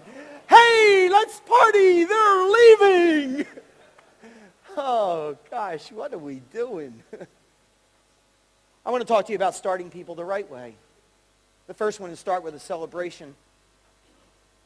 Number 4 bullet point says, never start somebody until you have the personal time to commit to him or her. If Monday morning is a bad time, then let's stop doing it.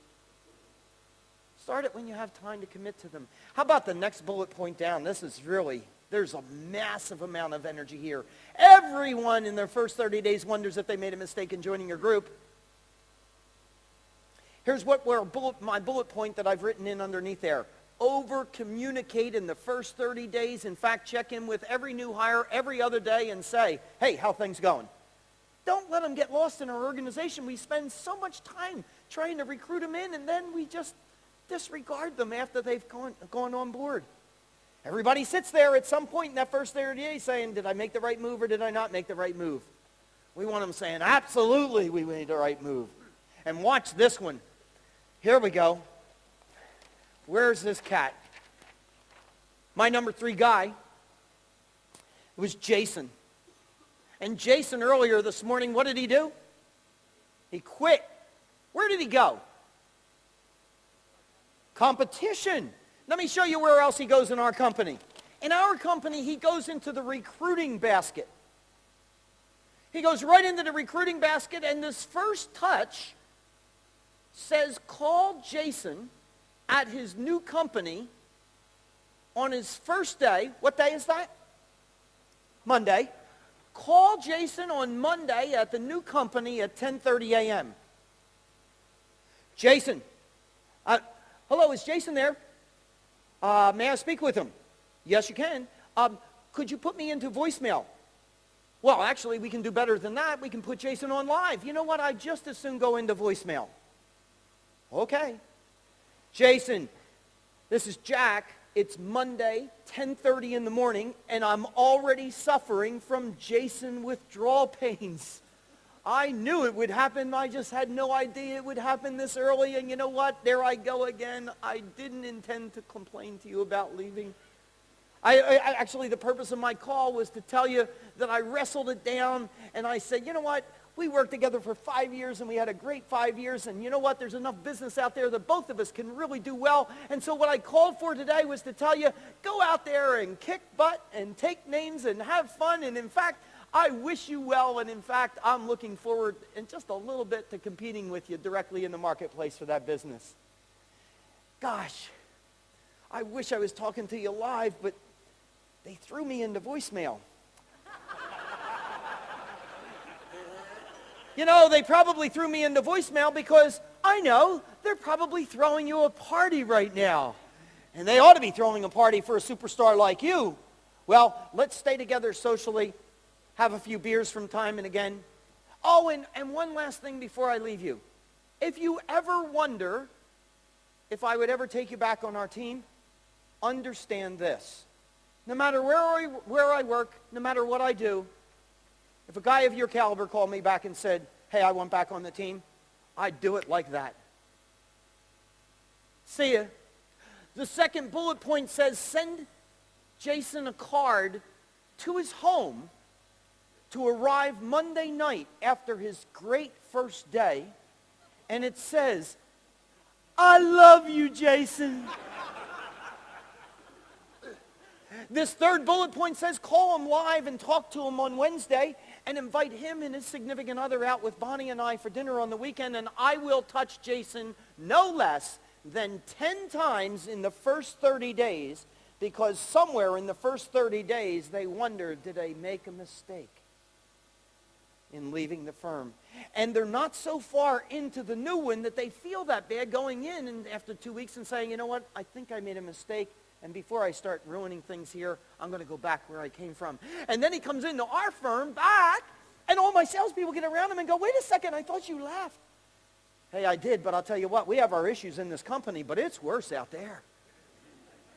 Jason will sell that better than any one of us will. But you know what? I run into owners and sales leaders of businesses that don't put Jason back into the recruiting basket. Jason quits and they say, screw him. And I'm like, wait a second. Weren't you just in the parking lot begging him to come back in? He's number 3 in the company. Who are we screwing?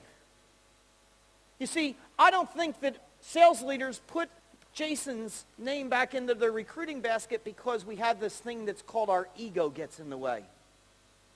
And it cost us our firm.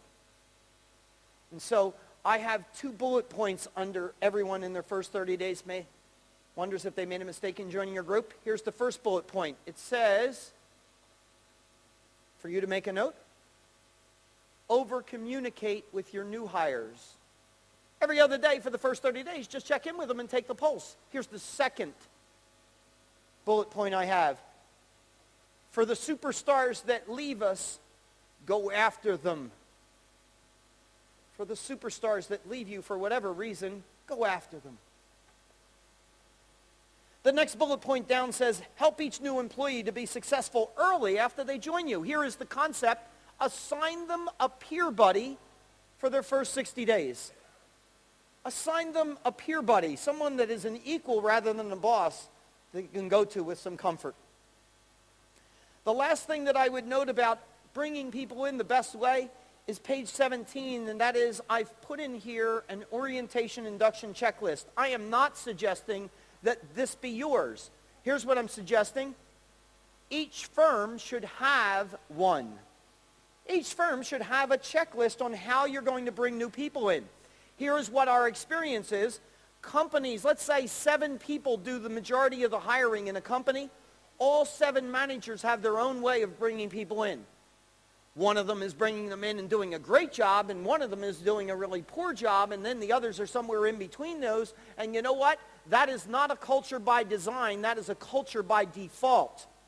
What we can do is we can have a process and a systemized way to ensure that everybody is well taken care of and welcomed into the company on a uniform basis. And the managers within the context of the checklist can then incorporate their own styles.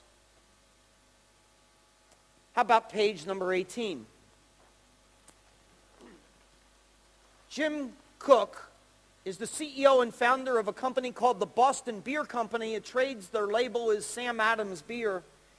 He spoke in 1998 to the Inc. 500 conference. I love this.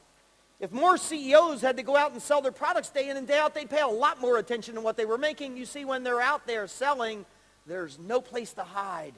It's the acid test. He spoke in 1998, and he said to the audience, 12 years ago when I started the company, I spent 2 full days every week out in the field calling on prospects and customers with my sales force. And then he said, I stand here tonight in front of you 12 years later, and I tell you all, I spend 2 full days every week calling on prospects and customers with my sales force. I don't think we're out there enough, gang. I don't think we're out there. It really is where the rubber meets the road, and it really does pay you great dividends to be out. But what we find is people get trapped. They do something in the beginning, and you know, in the beginning we were all out there. We were, remember? In the beginning. And then you got to have 50 employees, and now what we find you doing is going into the company and doing something that I think you call running the company. Now, I've never quite understood what that is. That would trump what we should be doing. I don't know what those activities are inside there that are so important for us to be in there every day.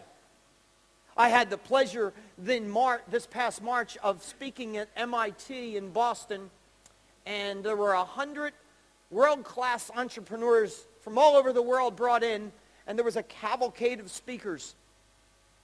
And one of the speakers was Paul Orfilia. And Paul Orfilia is the founder of a company called Kinko's. Kinko's Copies.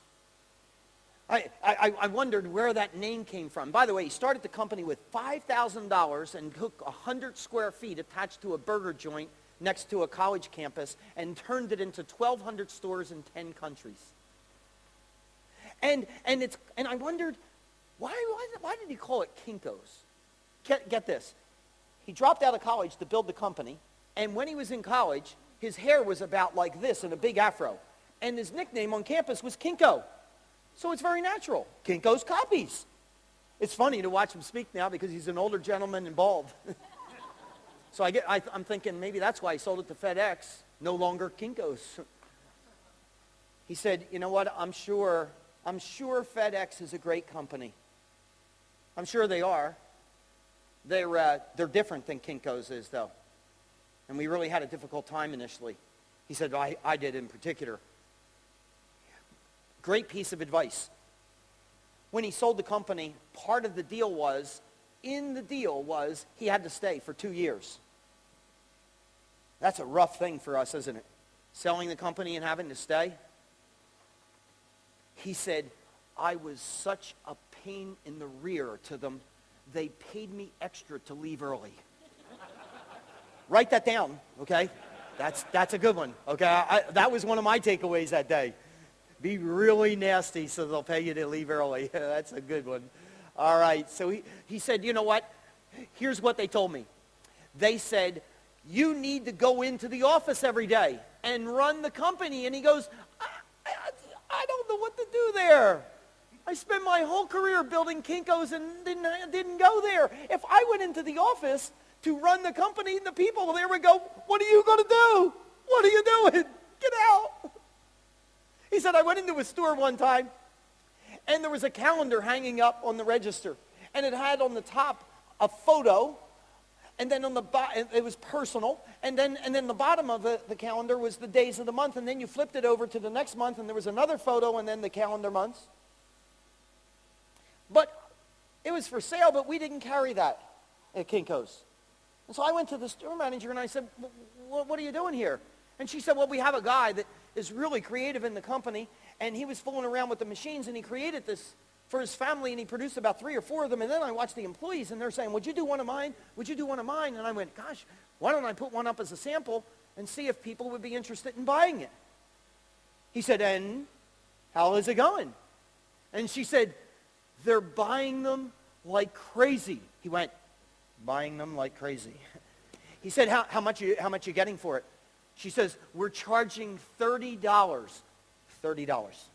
He said, how much is it costing you? She said, $3. $3. He said, I'm on the plane and I'm doodling. I said, 1,200 stores and this many calendars per store. Gosh, and doing it in quantity, I could probably get the $3 down to $2 and be charging $30. And he ran the numbers and they were very exciting. And then he said, or I could have gone into the office and run the company. How about this as a concept? Our role as a CEO is not to run the company. Our role as a CEO is to grow our companies. I want to know what percentage of the time are you spending growing your company.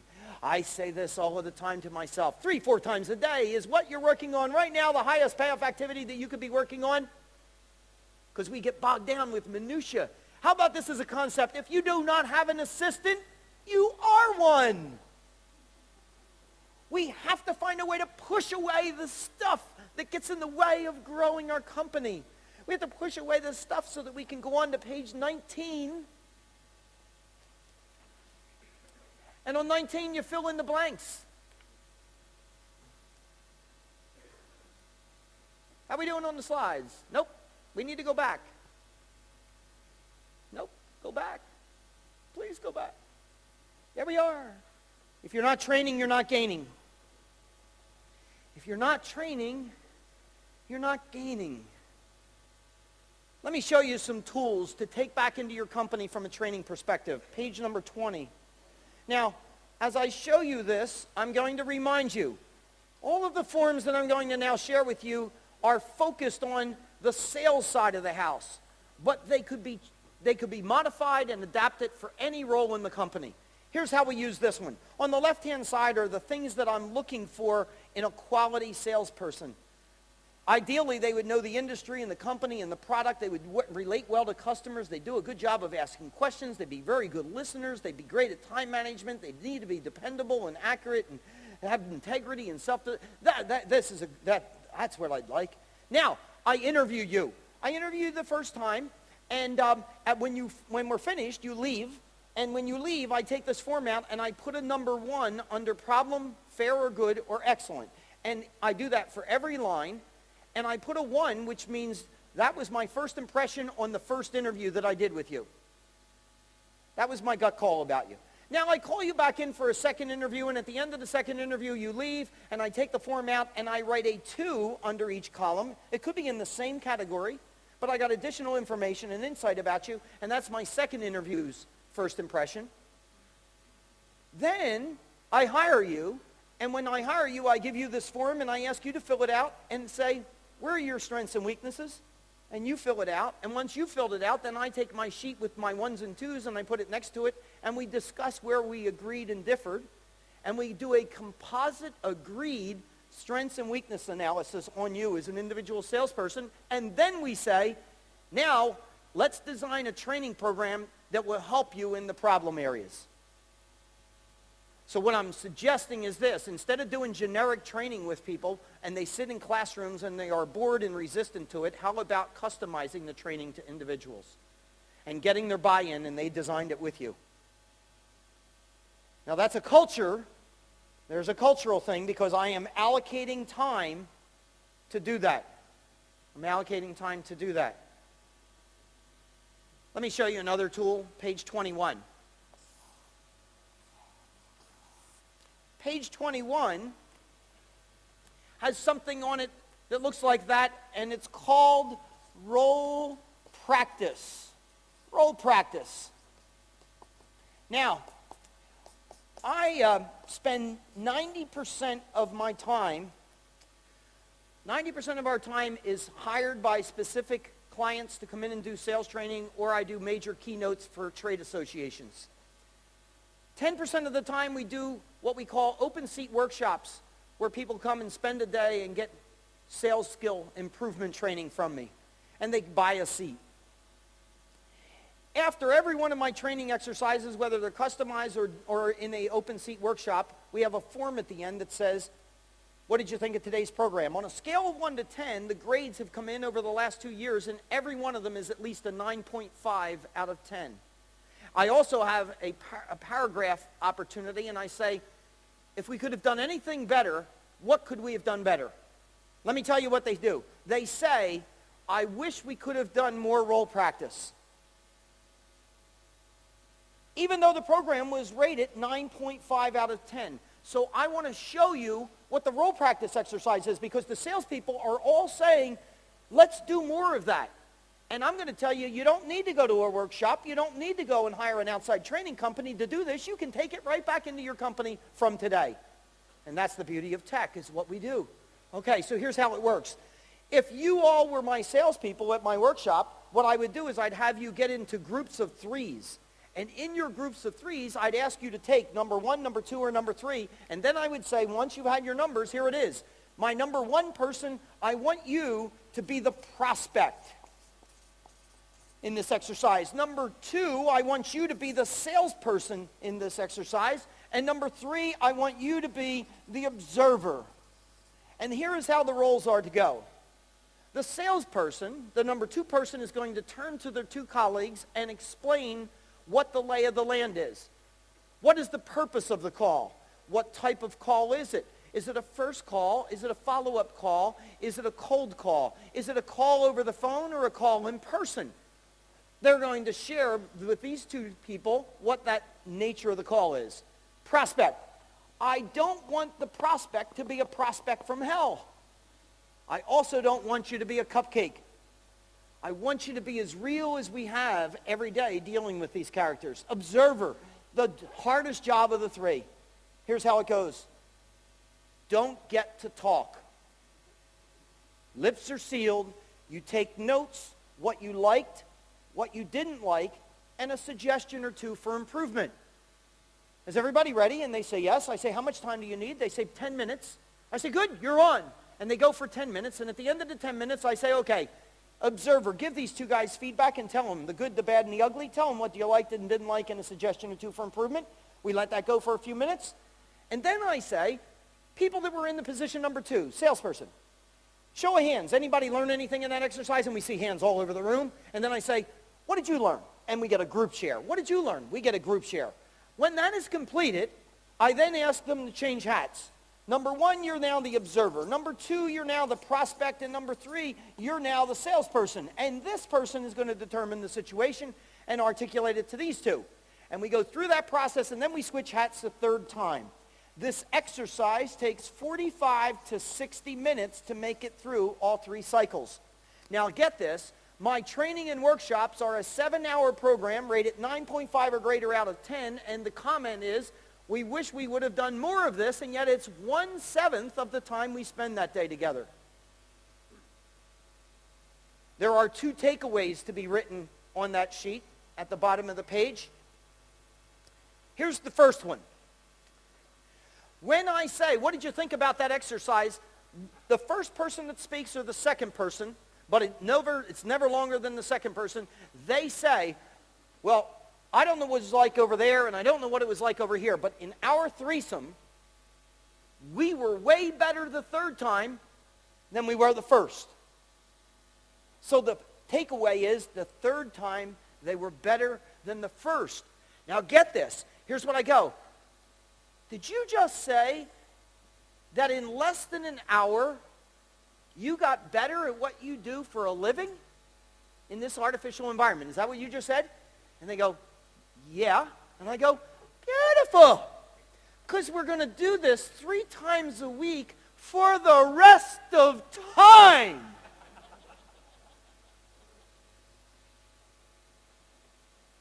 I go into companies and I don't see this happening.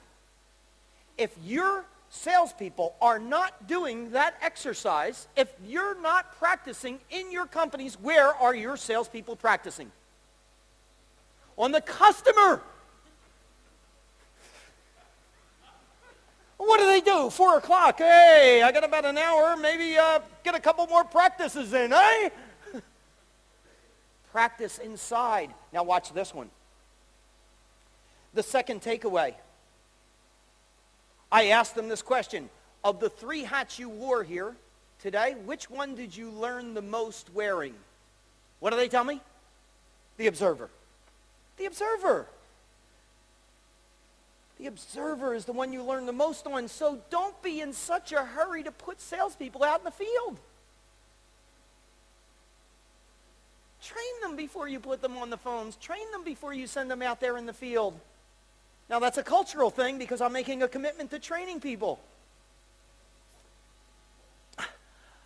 I'll tell you what, as a speaker, one of the greatest compliments you can get is to be invited back to a company for a second time. Unless, of course, they invite you back for a third time. I actually have some clients that have invited me back to speak at their annual sales recognition dinner 4 years in a row. I had one particular client that occurred last year. I stood in front of the group after 4 years of speaking to that group year in and year out. They had about 40 salespeople in the entire organization.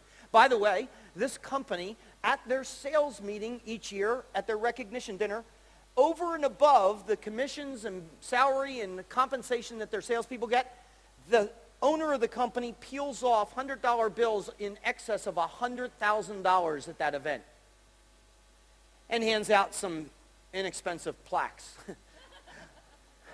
I wonder what appealed to the people. Anyhow, so he hands this out, and the first year, I was sitting in the audience just flabbergasted, like, wow. I got up in the 4th year, and I got in front of the group, and I said, you know what? There's no greater compliment to be invited back, and here I am for the 4th year in a row back. Quite a compliment. I also have to tell you that I am really annoyed. I'm annoyed, and I'm annoyed at you. The reason I'm annoyed at you is this. 4 years ago, I sat in that audience, and I watched people walk away with $100,000 in recognition and reward bonuses. I've been back here 4 years in a row, and every year I watch the same people walking away with the money. If I were in the audience as a salesperson in that year, that first year, I would have been sitting in that chair going, next year I'm getting some of that dough. But evidently there's a whole group of you that are very satisfied not. Now, wouldn't you sit there in your chair after the first or second year and go, evidently these people know how to do it better than me. So why not go ride shotgun with them? Why not go out in the field and pick their brains? How about this?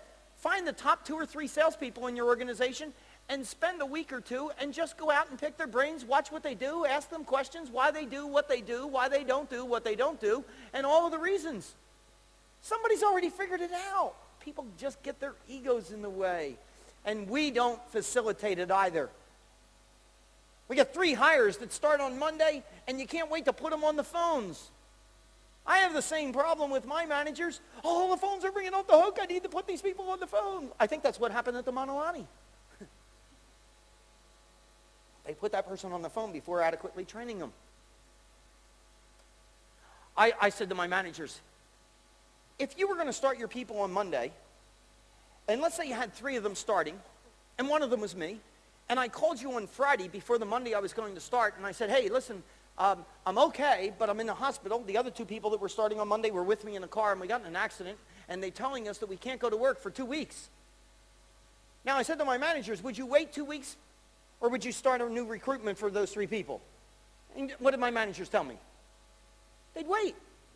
So I said, okay, that makes sense to me. So here's what we're going to say. From now on, all new hires on Friday get into car accidents, and they're not available for 2 weeks. And what we're going to do is commit to training them. Now, there's a cultural thing there. I just made another commitment to training. That's what I'm pushing you on. And I'm pushing you to bring it into your company. How about the next page, on page 22? Here's another concept. It's called coach in the field, not in the locker room. 3 types of calls. There is something called a joint call. There's another one called a training call. And then there is a third called the coaching call. Now, if you are a CEO of a company that goes out as a sales leader in the field with your salespeople, my guess is that you do more of this than anything else. Equally participating in the call. And then after the call, my guess is that you go out into the car and you debrief. Hey, what went well there? What didn't go so well? What could we have been doing differently? And what should we do going forward to win over this account? By the way, I think not only is that a good learning opportunity, but it is a great selling opportunity. We should do more of that. But you know what else? We should do these two too. Let me explain to you what they are. Mike's my sales guy. I'm the sales leader. And I say, Mike, in the next 2 weeks, pick a day and we'll go out and make some training calls together. Remember what a training call is? It's where I, the sales leader, am going to make the call, and you, Mike, are going to ride silent shotgun. And I'm not telling you that my way is the best way, and I'm not telling you to do it my way. I'm just saying, why don't you see someone else in action? And when we finish, we debrief. What do you do different, Mike, than what I just did on the call? What did you like that I did? What did you not like that I did? What did you have any questions on? And what are we going to do going forward in winning over that account? You see, that's different than the joint. I think we ought to be doing those things. But my personal favorite, quite frankly, is the coaching. I say do all three, but the coaching is the jewel. I call Mike up. I say, in the next couple weeks, let's go out and make some coaching calls together. Remember what a coaching call is. It's where you, the salesperson, make the call, and I, the sales leader, ride silent shotgun. Anybody ever done this? See the hands. Wow. Brave souls. It's hard. It is so hard. I'm out on a call with Mike, and it's coaching day. And he's out having the call of a lifetime. I mean, he's 30% through the call, and the customer is waving flags saying, I surrender, and I'll sign whatever you want me to sign right now. And he sees the flags and mentally says, this call couldn't go better. I'm only 30% through, and I'm going to give him the full Monty. And my leg isn't long enough to say, get out, get out. Can't take over the call. Cannot take over the call. Now, let me turn up the heat here for a moment. This is going to make a lot of people uncomfortable. Mike and I are out on coaching calls again, but instead of it being a great call, this is the absolute worst call. There's nothing going right here. Watch. You cannot take over the call. Now, there are people right now, I promise you, that are sitting there going, well, you can't, but I will. Now, I'll explain the difference between you and I. Here it is. A sales leader's job is not to grow sales. It is to grow salespeople. And what I'm doing in the coaching day is I'm coaching Mike to be a better salesperson.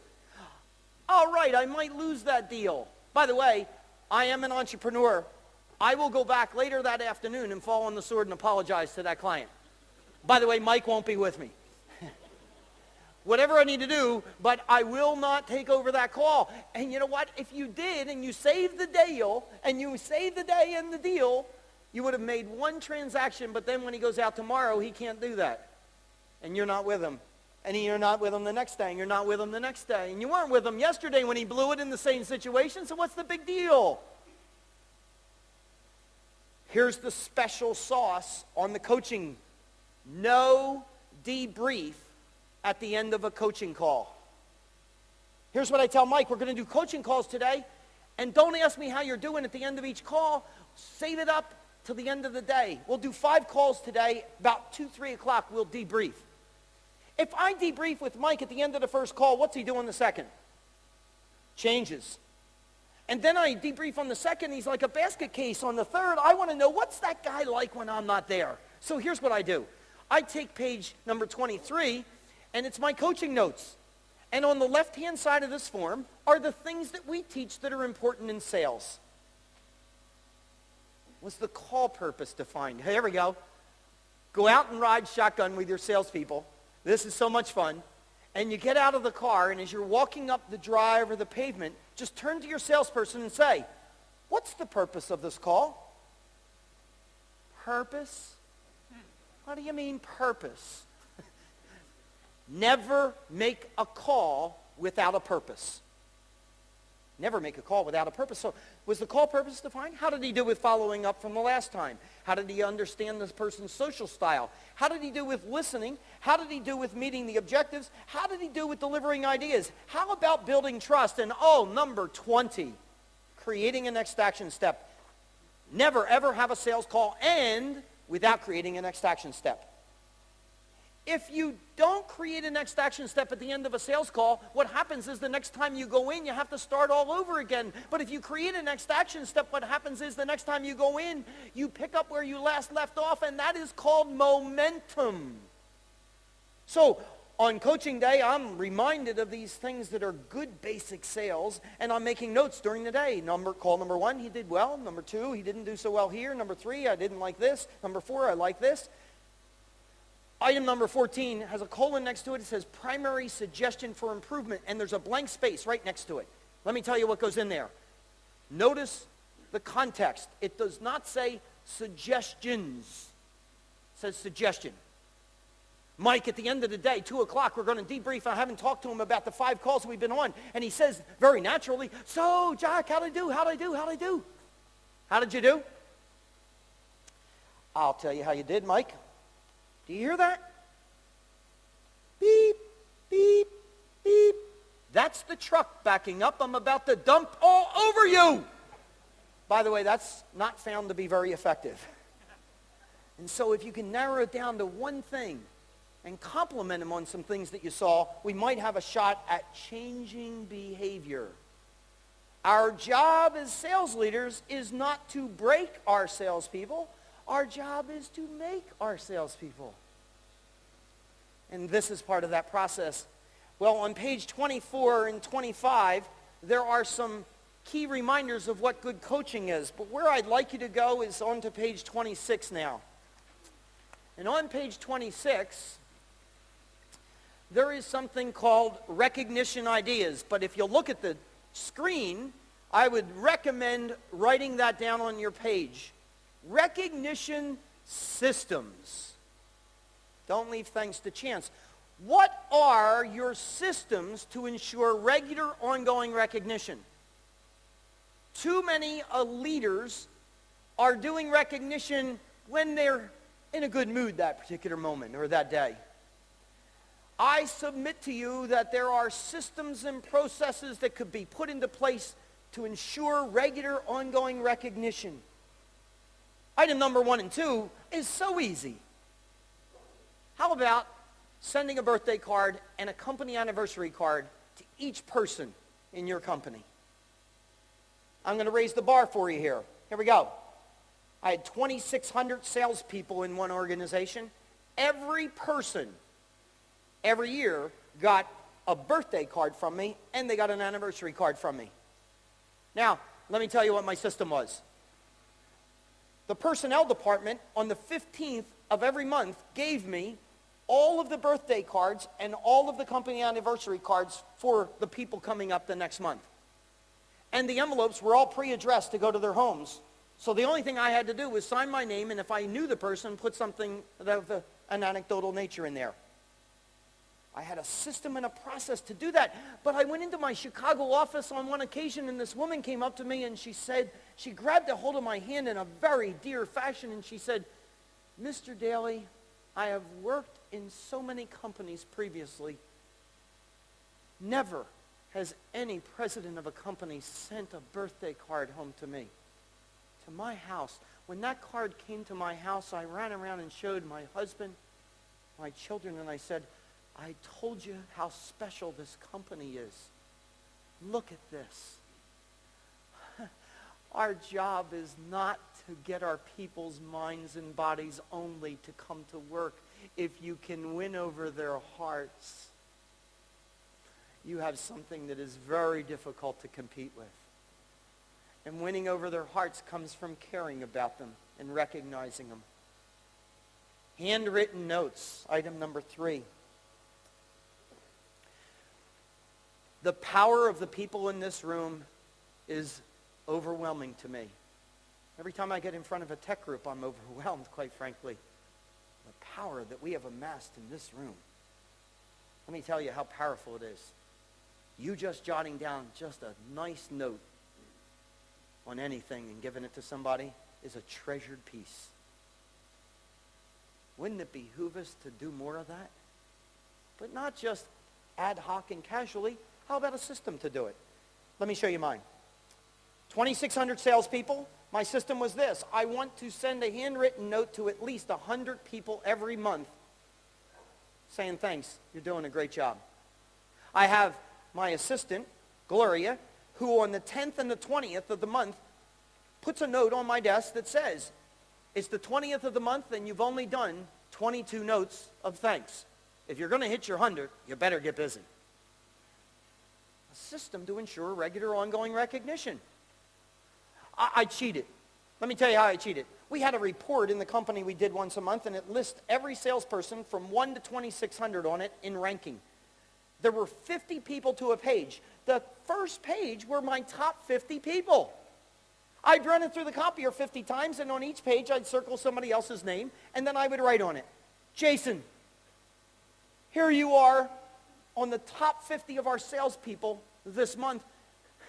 Get this, not just this month, 7 of the last 8 months you've been on this report. Out of 2,600 people, you were in the top 50. That tells me that your customers really appreciate you. It also tells me that your company appreciates you, and I just wanted to write you this short note that say, thanks for doing such a great job, and the next time I'm out in your branch, let's go grab a glass of wine together. I go out into the field, and these notes are push-pinned all over the place on people's desks. I went into my Buffalo, New York office, and for the very first time I walked in, and there was a very narrow hallway entering. And on that hallway were my handwritten notes in frames. And the hallway was called the Hall of Fame, if you got a handwritten note from Jack. I went into my Colorado Springs office, and this kid came up to me, and he shook my hand, and he said, Mr. Daly, I want you to look me right in the face right now. He said, my name is Bill Smith, and I'm relatively new here. But I wanted to tell you this. Before the end of this year, you're going to get that blue felt tip pen out that you write all those thank you notes to top producers, and you're going to write one that says Bill Smith on it. And so therefore, I wanted to make my introduction today. That night when I went back to my hotel, how many of you think that I was feverishly writing a bunch of thank yous out? Gosh, we just can't do enough of this, gang. Handwritten notes. PSR, item number 4, stands for Planned Spontaneous Recognition. Okay, they got it. Planned Spontaneous Recognition. I'm going to take you back to 1986. In 1986, I had started this company in 85, but in 86, we were going to hit a milestone. You see, in early May, I'm looking at the key indicators, and in early May, I could see that we were going to fund that month our first $100 million worth of loans in a single month. Very historic for our company. I called up Sue, our controller, and I said, Sue, come down to my office, would you? And she came into my office, and I said, have you been looking at the numbers? And she goes, yeah, I've been expecting the call. I said, why do you mean? She said, you figured it out? I said, yeah. I said, what did I figure out? She says, we're going to hit the 100 million this month. I said, we absolutely are. So here's my idea. How many employees do we have in the company right now? She said, about 100. I said, here's my idea. When they come into work on June the 1st, on their desk, I want them to have a check for $100 with a little note attached to it from me that says, working together, we just went through a significant milestone, $100 million funded, and we couldn't have done it without everybody working together as a team.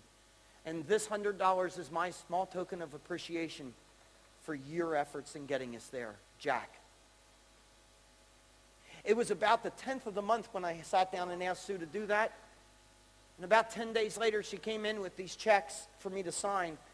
If your controller, if your chief accountant comes in with 100 checks for you to sign, I don't know about you, but I don't even look at them. I mean, I know what they are, so I just started signing them. I started signing them, and I went down 3 checks deep, and all of a sudden, as I was signing them, I'm looking, the number jumped right off the check on the 4th check. And it said $78.24. And so I went back to the first 3, and they said $74.52 and $77 and this. And I went, what are these? And she said, they're checks for $100. I said, they are not. They're for 74, 78, 76. She said, well, yeah, I mean, we have to take the taxes out. It's $100 million funding, and I want a $100 check.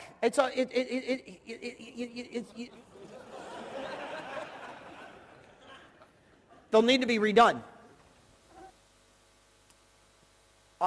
She comes back about 5 or 6 days later. Now we're nearing the end of the month, and she brings me in 100 checks. Do you look at them this time before signing them? Absolutely. Now, I got to tell you something. This story is so rich, you can't make shit up like this.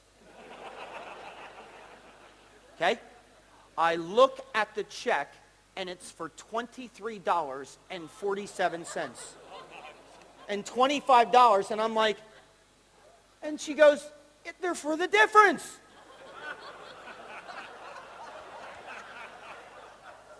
Look, this baby is a visual.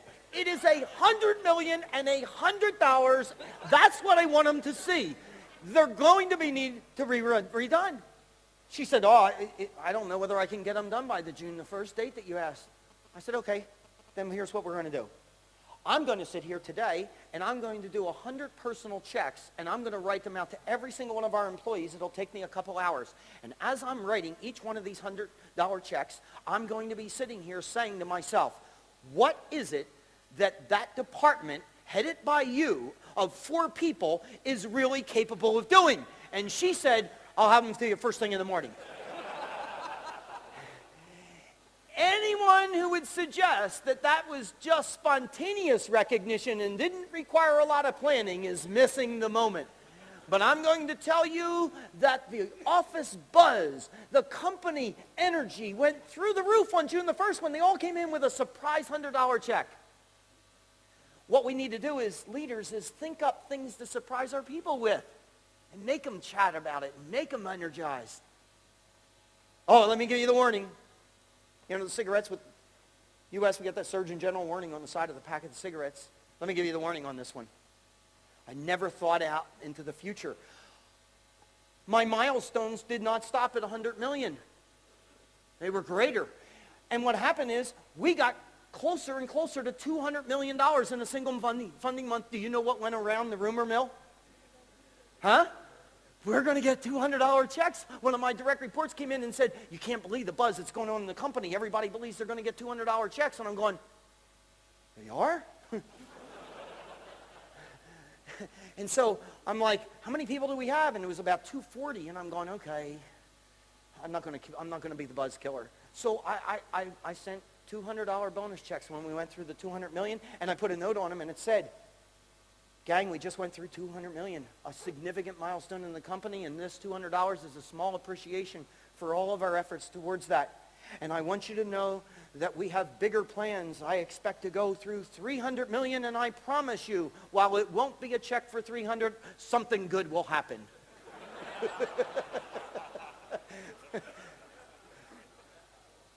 We just need to have more systems for recognition. Number 5, caught in the act.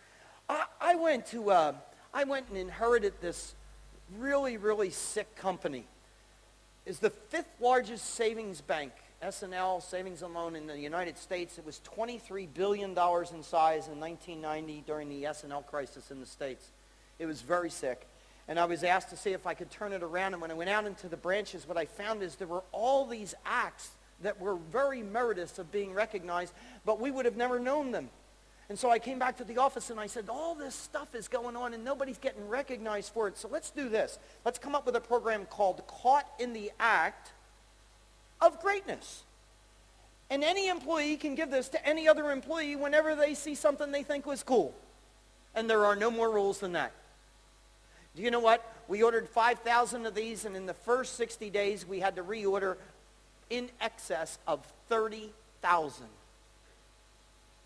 30,000 people and moments being recognized that heretofore we would have missed with something as simple as that. We had people stapling them up in their areas. We had customers coming in and seeing this on teller cages and going, well, what is that? And they said, can we nominate you? We think you're great too. The customers wanted to participate in our recognition program with something that simple. We need to be creative. Speaking of being creative, item number 6, out-of-the-box awards. You know, we really, as leaders, we champion at times our people to get creative. I want you to think out of the box. Get out of the dots. Let's do some things differently. What ideas do you have? Do you know what? Most people are afraid to go out there because there's risk associated with it. Gosh, what if I make a mistake and I could lose my job or any of those types of things? So here's my idea. Have an award called the Out-of-the-Box Award. Imagine what would happen. Imagine what would have happened in the grocery store that month that I gave the spinach away. And that month they recognized me and gave me an award for giving the spinach away. Would more people in the store who started to think differently and act differently? We got to recognize people. People will do the behavior of that which we reward and recognize. You want to change their behavior? Change the rewards and recognition. I have Associate of the Month, Employee of the Month, the Quarter of the Year. How about ring the bell? I have a bell hanging outside of my office. Anybody can ring it whenever they think they did something great. And as soon as it rings, everybody around stops talking and asks them what's going on. And they get to tell their story. Something simple, but energizing. Digital photo cards. Here we go. I will not leave my house in the morning or my hotel room in the morning without my weapons. Here it is. There it is. I'm ready for business today. I got this weapon. That's my PDA. And that is my business life. And I wouldn't go anywhere without that baby. And then this one here is my camera. I wouldn't go anywhere without it. Come down here and would you do me a favor? So you look through here. You hold that button down longer than you think. And Mike is celebrating 7 years with the company, so I want to go over and congratulate him. And Mike, it's the second flash that counts. Okay? Smile for the photographer. Perfect. Now, what I do is I carry this with me everywhere I go. And the people that have been with TEC that we've gone from an event to an event can validate that this guy's got his camera out all the time. Well, what I do is I rush home and I dump that into a service on the internet. And there are several providers. My favorite one is a company called Shutterfly.com. And then it allows me to take that card that I just did, and that picture that I just did, and turn it into a card. And then it allows me to print and type anything I want in the card. And then it allows me to put the address of the individual into the system, and then I never even see the card. It just goes to that individual. And so I put it right to his home, and I say, Mike, our company has grown so tremendously in the last 7 years, and I noticed that today you're celebrating your 7-year anniversary with our company. We could not achieve what we've achieved without your hard work. And I wanted to say happy anniversary with our company. And I'm looking forward to many more years together. Jack. And I send that out, and employees are having this hanging up all over their offices and on credenzas. And it's just, so I carry it everywhere I go in our offices. Oh, incidentally, I carry this out on, let me go deeper into the pile. Do you know that individual? No? Do you know? Do you recognize that individual? Huh? It's him. It's him. It's Mike O'Neill and myself and one other chap, and we're just standing on the golf course. And it says this, July 8, 2005, Mike, it was a great pleasure to meet you for an afternoon of golf in San Diego. Your good positive demeanor was infectious, and I suspect resulted in my playing an above-standard golf performance. Thank you for that. Hopefully, I will be invited to share business-building ideas with your fellow countrymen. Onward and upward, Jack. Shortly after sending this card out, Mike said, I have an idea.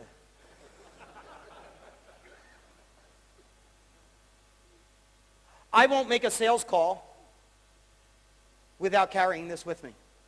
I tell our salespeople, Go in the marketplace and take pictures with your prospects. You just go right up next to them on the first call and ask somebody in the office to take their picture. And if Mike was my prospect, he'd go, "What are you doing here?" And I'd say, "Well, Mike, you and I aren't doing business yet, but I know we will soon. And once we do, you're going to see what great service and people we have. We're going to do a ton of business together. You're going to make a lot of money. I'm going to make a lot of money." And so on every call, first time through, I take a photo so that I can pull it out years from now and say, "Remember when?" Now, all of that's BS. I just want to get it into the system so I can send them a card that night that says something like that. If I'm playing golf with you and I find you in a bad trap, you're going to get a card. How about I sink a long putt on the 18th green? You're going to get a card. In fact, I held this card up at MIT in March, and there was a gentleman sitting at this table, and he said, "I know that guy in the red hat. That's Jim Kennebec." By the way, Jim Kennebec has built several telephone companies in the U.S. He's a big playing CEO. He said, "I know Jim Kennebec. He's a friend of mine, and in fact, I was over his house just last week, and he has this hanging up on his refrigerator." And I went, "You got to be kidding me. I sent it in July 2004. He needs more friends." But look at the takeaway here. If Jim Kennebec, this big, successful CEO, would keep this card for over a year pasted on his refrigerator, how impressed would your people be getting cards from you? But they wouldn't get a card from me if I had to think about where my camera is and all of that. But if I come in ready for business, then I'm always at the ready. Looking for something. Somebody did a cool project. I got you. We want to win over their hearts, gangs. You win over their hearts. Very difficult for people to compete with you. What percentage of your time are you allocating to win over their hearts? Let's talk about communication on the next page. I have communication ideas on page 27, but you know what? I would title it up on the screen. Knowledgeable companies communicate. That's what we got. Knowledgeable companies would communicate. So let's just rattle off all these different things of communication. Vision sharing, we've talked about doing that. Item number 2, an off-site planning advance. I'll just explain that real quick. You know how you take your direct reports off for a couple days and you talk about strategies and where you're going to take the company in the future? My bet is you call that a retreat. I've never understood thinking about where I'm going to take my business and calling it a retreat. Call it an advance. We're going in the wrong direction. A daily huddle we've talked about. Monthly announcements, gathering the group together for, at the tea break, someone came up to me and said, 3 months ago I put this monthly announcement thing into play. You can't believe how successful it is. DVDs are easily to do today. Handheld, bang, you got outlying regions. Just DVD the event and send it out to the troops outside. Quarterly themes. When you read Mastering the Rockefeller Habits by Vern, what you're going to find are so many cool ideas on the quarterly themes. And when you buy his book, go and register on his website. It's called gazelles.com. And get on his newsletter because he has companies telling people all these neat things they're doing in their company to get people excited. Blasting out emails to all of the people in your company about what things are going on. Blasting out voicemails of what things are going on. Gathering everybody together for an annual state of the company and recognizing people and rewarding people and talking about what the accomplishments were and what the ongoing plan is. I'm making an investment of time here. Newsletters. Here's a client of mine. They've just come to Australia. You probably haven't seen much of them, but you will because they're one of the fastest growing franchises in North America. They're called 1-800-GOT-JUNK. And they come to your house or business, pick up the junk, and take it to the dump and charge you a fee for it. There are over 250 franchises in North America alone, and they're opening them up like crazy every day. What a simple, elegant business model. This is their newsletter. I stripped it right off of the internet. I have a color printer, so it printed in color, but that's how it would look to the employees as they're reading it. They have all of their franchise partners submitting things that are going on that are exciting in their company. They send photos in of the new hires. They recognize people's anniversaries and birthdays. And what they have is they have the entire workforce submitting things so that it becomes something that's really interesting to the people. I notice when this thing is published, when I'm in their office, work stops so that everybody can read this thing. Wouldn't you like your newsletters to be read like that? Get people involved.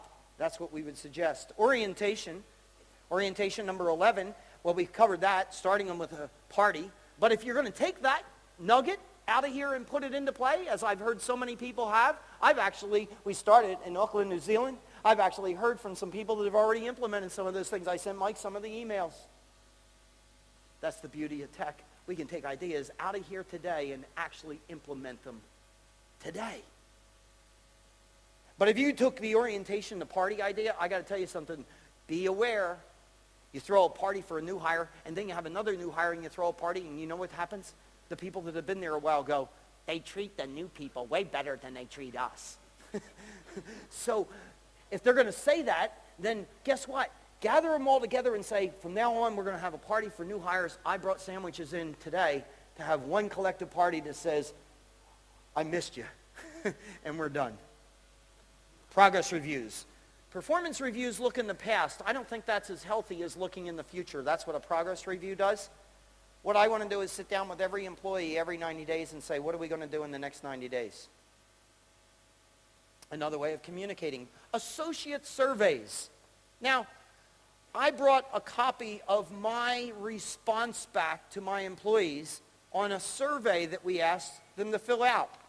And I only brought this to show you the degree of detail. I have 26 pages of single-line space going back to all of my employees on what we discovered from their comments on our survey. I did this personally as the CEO. I didn't delegate it because I don't think that communication is something that's so readily delegated. I want to show you the form of this in case you're interested. My first question is, what kind of place is this to do your job? Excellent, good, fair, or poor. Excellent was 43%, good was 50%, fair was 7%, 0 was poor. Now, if you were reading this as an employee and you wrote fair and you were in the 7%, and you got this thing that said 93% of the people think it's excellent or good, you might sit there and reflect and say, maybe it's me. How about this? If I had them code it so that I could tell what office they were coming from, and 6 of the 7% came from one location, I got a bad wheel on the wagon here, gang.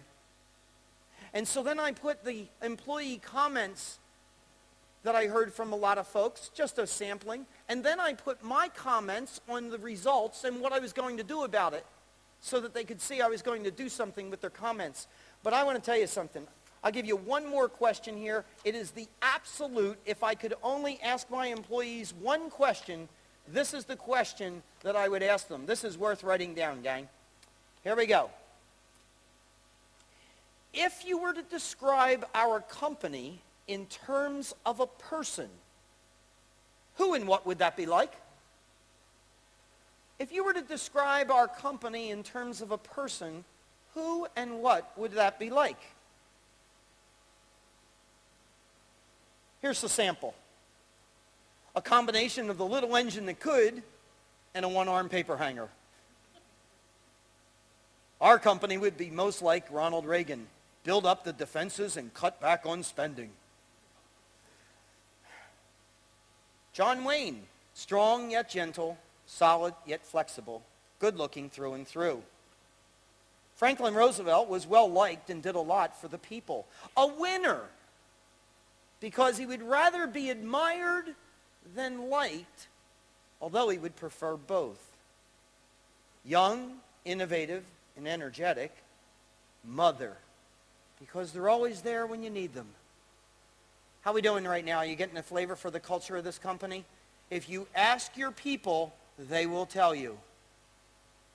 If you ask your people, they will tell you. And I say when you publish this and people are reading this, what are they feeling about their company? You're instilling a pride in them. They can't wait to go out into the market and share it with other people in the community. You see what we have as leaders in our company is we can get people so excited in our company that they'll go out into the marketplace and create an environment out there where people are kicking and screaming and saying, I want to come in. In any employment market that will work. But what it requires is a commitment to culture. And let me show you the problem.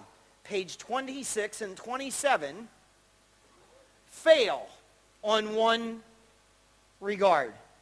Here it is.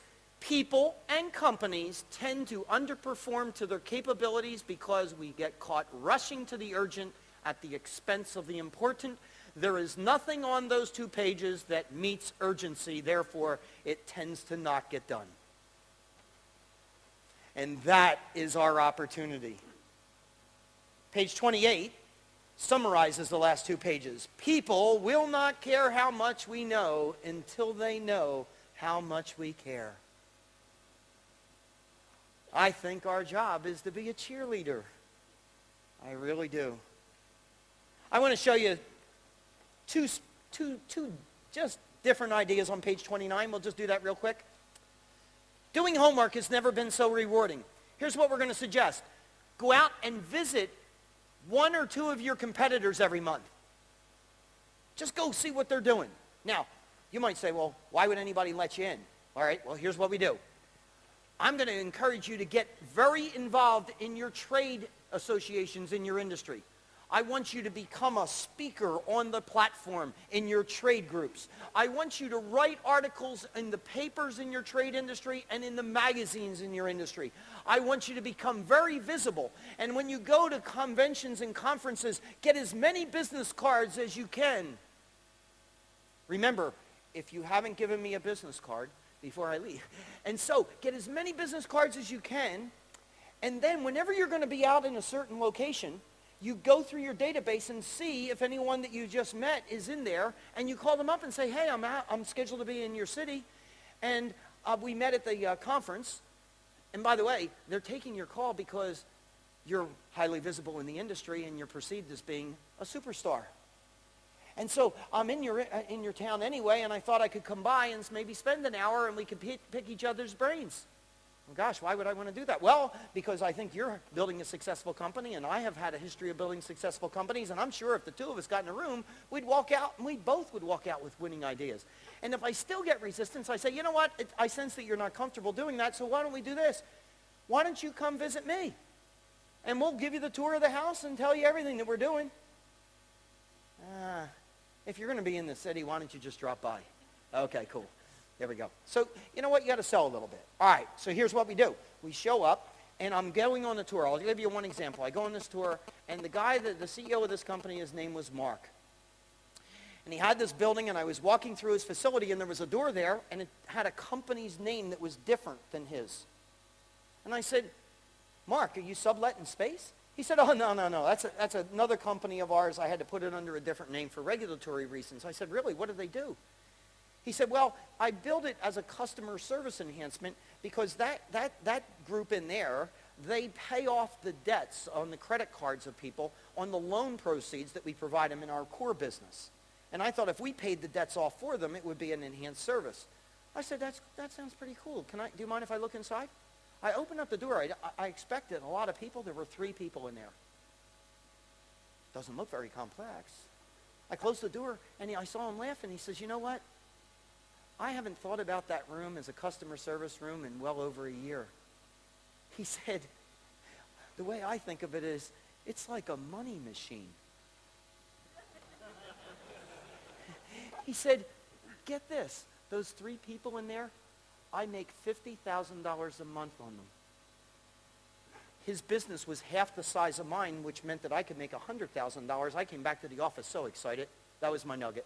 I came in, I grabbed my CFO and my legal guy, and I put him in the room, and I said, you guys aren't going to believe what I just saw. And ideally, we're up and running at the end of this month. And they went, at the end of the month, it'll take us at least 6 months. And I said, okay, next month. So we negotiated next month. We opened up in our second month of operation, that little room with 4 people was making $100,000 a month. The title of that is called Doing Homework Has Never Been So Rewarding. Go out and visit your competitors. Continuous self-destruction. Do it to you before they do. You know what?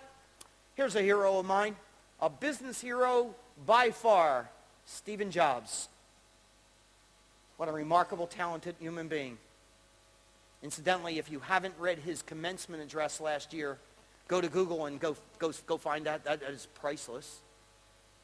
But I love what he's doing. The music industry, he's transformed it. He transformed the music industry. Remember Sony? They had the Walkman? And he just blew them up with a little company. And he created these things that they're called iPods. You know? I mean, if you have the first one, compared to the new ones, it's like lugging a refrigerator around. Do you know what he does? He has a group of people in his company, their entire mission is to put the last issued iPod out of business as quickly as possible. I'm afraid to buy an upgrade because I know that he's coming out with a better one. He says, why should I wait for my competitors to do that when I could do it to myself? Here's the idea. Take your top people off premises twice a year and have a meeting and say, what are we doing in the company right now that we should stop doing because it just doesn't make any more sense? What are we not doing that we ought to be doing based upon the market opportunities that are presented themselves to us? Push yourselves to look inside your companies and break them occasionally. Our job as leaders is to be change agents. Okay, here we are. We're going to go about 15 more minutes. And the 15 minutes that I want to share with you is on sales. It's the third component that I agreed to do with Mike. And where I want you to go is to the next page. And you're going to find a page that looks like that chart up there on the screen, but you also have a green card in front of you with more detail. In every one of our training sessions, in every one of our training workshops, if I have a 50-page workbook, if I have a 100-page workbook, it doesn't matter. I stand in front of every group with this pyramid and I say, if the only thing that you learned today is this pyramid, you'll be better than when you arrived. It is called the shortest course on sales, and it comes down to just 4 words. Here they are. Ask questions and listen. Ask questions and listen is the shortest course on sales, but so many people get into sales because they're good on their feet, they like interacting with people, and they go into the marketplace and they show up and throw up. Let me tell you. Maybe somebody will buy something. People do not want to be sold. None of you like to be sold. We don't. People don't want to be sold, so I tell salespeople all the time, you know what, then quit selling. Quit it. So what am I supposed to do? Help people to buy. That subtle difference will make a dramatic difference in your results. Help people get to their destination. Help them with their needs. Help them with their opportunities. Help them with their problems. Cindy and her group call them real estate agents. This is what I tell them their job is. Help your realtors make more money. And if you do that, they'll give you the loan. But quit selling. If you're going to help people with their needs, opportunities, and problems, you need to spend more of the time in the interview section than anywhere else. This is what we would tell you. Spend 50% or more of your time as a salesperson in the interview section. Here's the statistic that we have. The top 10% of salespeople, compared to the average performer, is asking 6 questions to every one that the mediocre salesperson is asking. In other words, if the mediocre salesperson is asking 10 questions, the top people are asking 60. The person who asks the questions is in control. I now move up the pyramid in its motivation. I sure wish more salespeople would ask this. Here it is. What will motivate this person to do business with me? That's a great question, because this is what we get confirmed by the top producers. The top producers in every industry tell us the same thing. They don't sell to everybody the same way. They don't sell to everybody the same way because people are different, and as a result of the differences in people, the top salespeople are like chameleons, and they morph into being more like the person they're calling on. Because human nature says this: people do business with people they like, and they tend to like people that are more like them.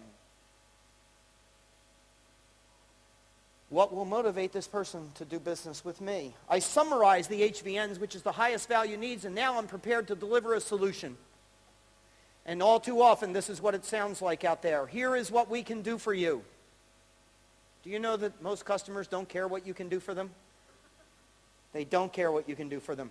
I'm going to tell you, right before you get to the pinnacle, which is AFB, that's ask for the business, right before you get prepared to ask for the business, this is what it would be better to sound like. Here is what we can do for you, and this is how you will benefit. Based upon those benefits, are we now ready to move forward with a relationship? Here is what we can do for you, and these are the benefits. And based upon those benefits, are we now ready to move forward with this transaction? People will buy benefits from you. They don't really care how you get them, the benefits. We have too many salespeople that know their products so well, they feel obligated to puke it all over you. And we don't need it. It's not necessary. Just tell me how I'm going to get to the end zone. Anecdotally, I'll tell you one story about this. Every 6 weeks on average, one of you out there in the tech community calls me and says this: "Hey, Jack, thinking about changing my compensation plan for my salespeople. Is that something you could help me with?" Now, I have to tell you that I have built compensation plans for sales forces before in my own companies and built a few for clients years ago, but I learned that I don't do that best. There are people that are better at it. I have 3 of them in my database, and they'll get it to you quicker, cheaper, and better than I ever could, and that's who I would go to if I were you. And every 6 weeks I send one of you folks out down the road to somebody else that'll do a better job on their compensation than me. Not one time have you called me back and said, "We want you to do the comp plan. You got satisfied with my referral, but watch what's happening." 6 months later and 10 months later and 15 months later, I'm getting you to call me back. The one that called me for comp plan design, you call me back and you say, "Hey, Jack, we want to hire you for sales training." Beautiful. That's what I do. What date did you have in mind? Let me see if it's available. Yes, it is available. We'll pencil you in. Do you have 10 minutes that I can ask you some questions? Sure. Why do you think you need sales training? What do you hope to get out of it? What are some of the weaknesses of your salespeople? Give me 3 names of your competitors. I want to check them out. Give me 2 or 3 names of your salespeople. I want to interview them. Send me collateral material in your business. I'll digest all of that. I'll have another hour or 2 of questions. I'll design the program, deliver the program, and I'll invoice you, and that's exactly how I work. Every 6 weeks, one of you calls and says, "Comp plan design, can you help me?" And I send you down the road to somebody else. 6, 10, 15, 18 months later, you call back and say, "We want to hire you for sales training." When you call back and hire me for sales training, how many other firms do you think the typical CEO has called besides mine? How many? None. Why? Had a relationship. What did I create? Trust. Selling is the transfer of trust. People do business with people they trust. You see, I could have done the comp plan design. They wouldn't have known they could have gotten it quicker, cheaper, and better, but I would have. And I would have violated the purity of what I think a salesperson should do. Help their clients with their needs, opportunities, and problems, even if it isn't them at that moment, because when it is their time, they'll come to you. 90% of my business is repeat and referral. And I sit in my workshops and I stand in front of the group and I say, "Salespeople, what objections are you running into?" What is the first objection they tell me? Price. How many firms besides mine did they call for sales training? None. What did I not have to deal with? Price. It's a beautiful thing. Trust trumps price all day long. Trust trumps price all day long, and where I got that was spending time at the base of the pyramid. We could be much better served with that. Well, on page 31, I have a few more words about sales, and they're key words. Let me take you through them. The first is goal focus. If the only thing that I could do with a salesperson was get them focused on setting their goals, they would be much better than when they arrived.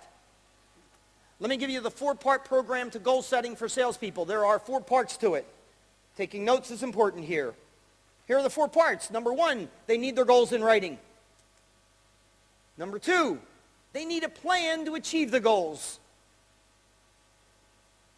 Number 3, they need a system of measurement. And number 4, a system of accountability. So the 4 again are goals in writing, a plan to achieve the goals, a system of measurement, and a system of accountability. Mike here's my sales guy, and he says he wants to do $1 million in sales this year. That's his goal. We write it down, but it's not sufficient because then we break it down into months. And in the first month, he says, I'm going to do 100,000 and adds it up to $1 million. Then we take the month at 100,000 and we break it into weeks. And so in week number 1, it's $30,000. So week 1 equals 30 grand. I then ask Mike, what are the key activities? What are the key activities that week that are necessary to make the $30,000 in sales happen? And that 30,000 adds up over 52 into $1 million, which was his goal. Now, these key activities would be different depending upon the nature of your company and business and industry. But let me give you a couple to stimulate your thinking. I would want to know from Mike, how many of the $30,000 that week, how many are going to come from new customers? I'd also want to know how many of the dollars are going to come from existing customers. I'd also want to know how much of the $30,000 is going to come from referral business, which is too often overlooked in businesses, and it is easy reaping.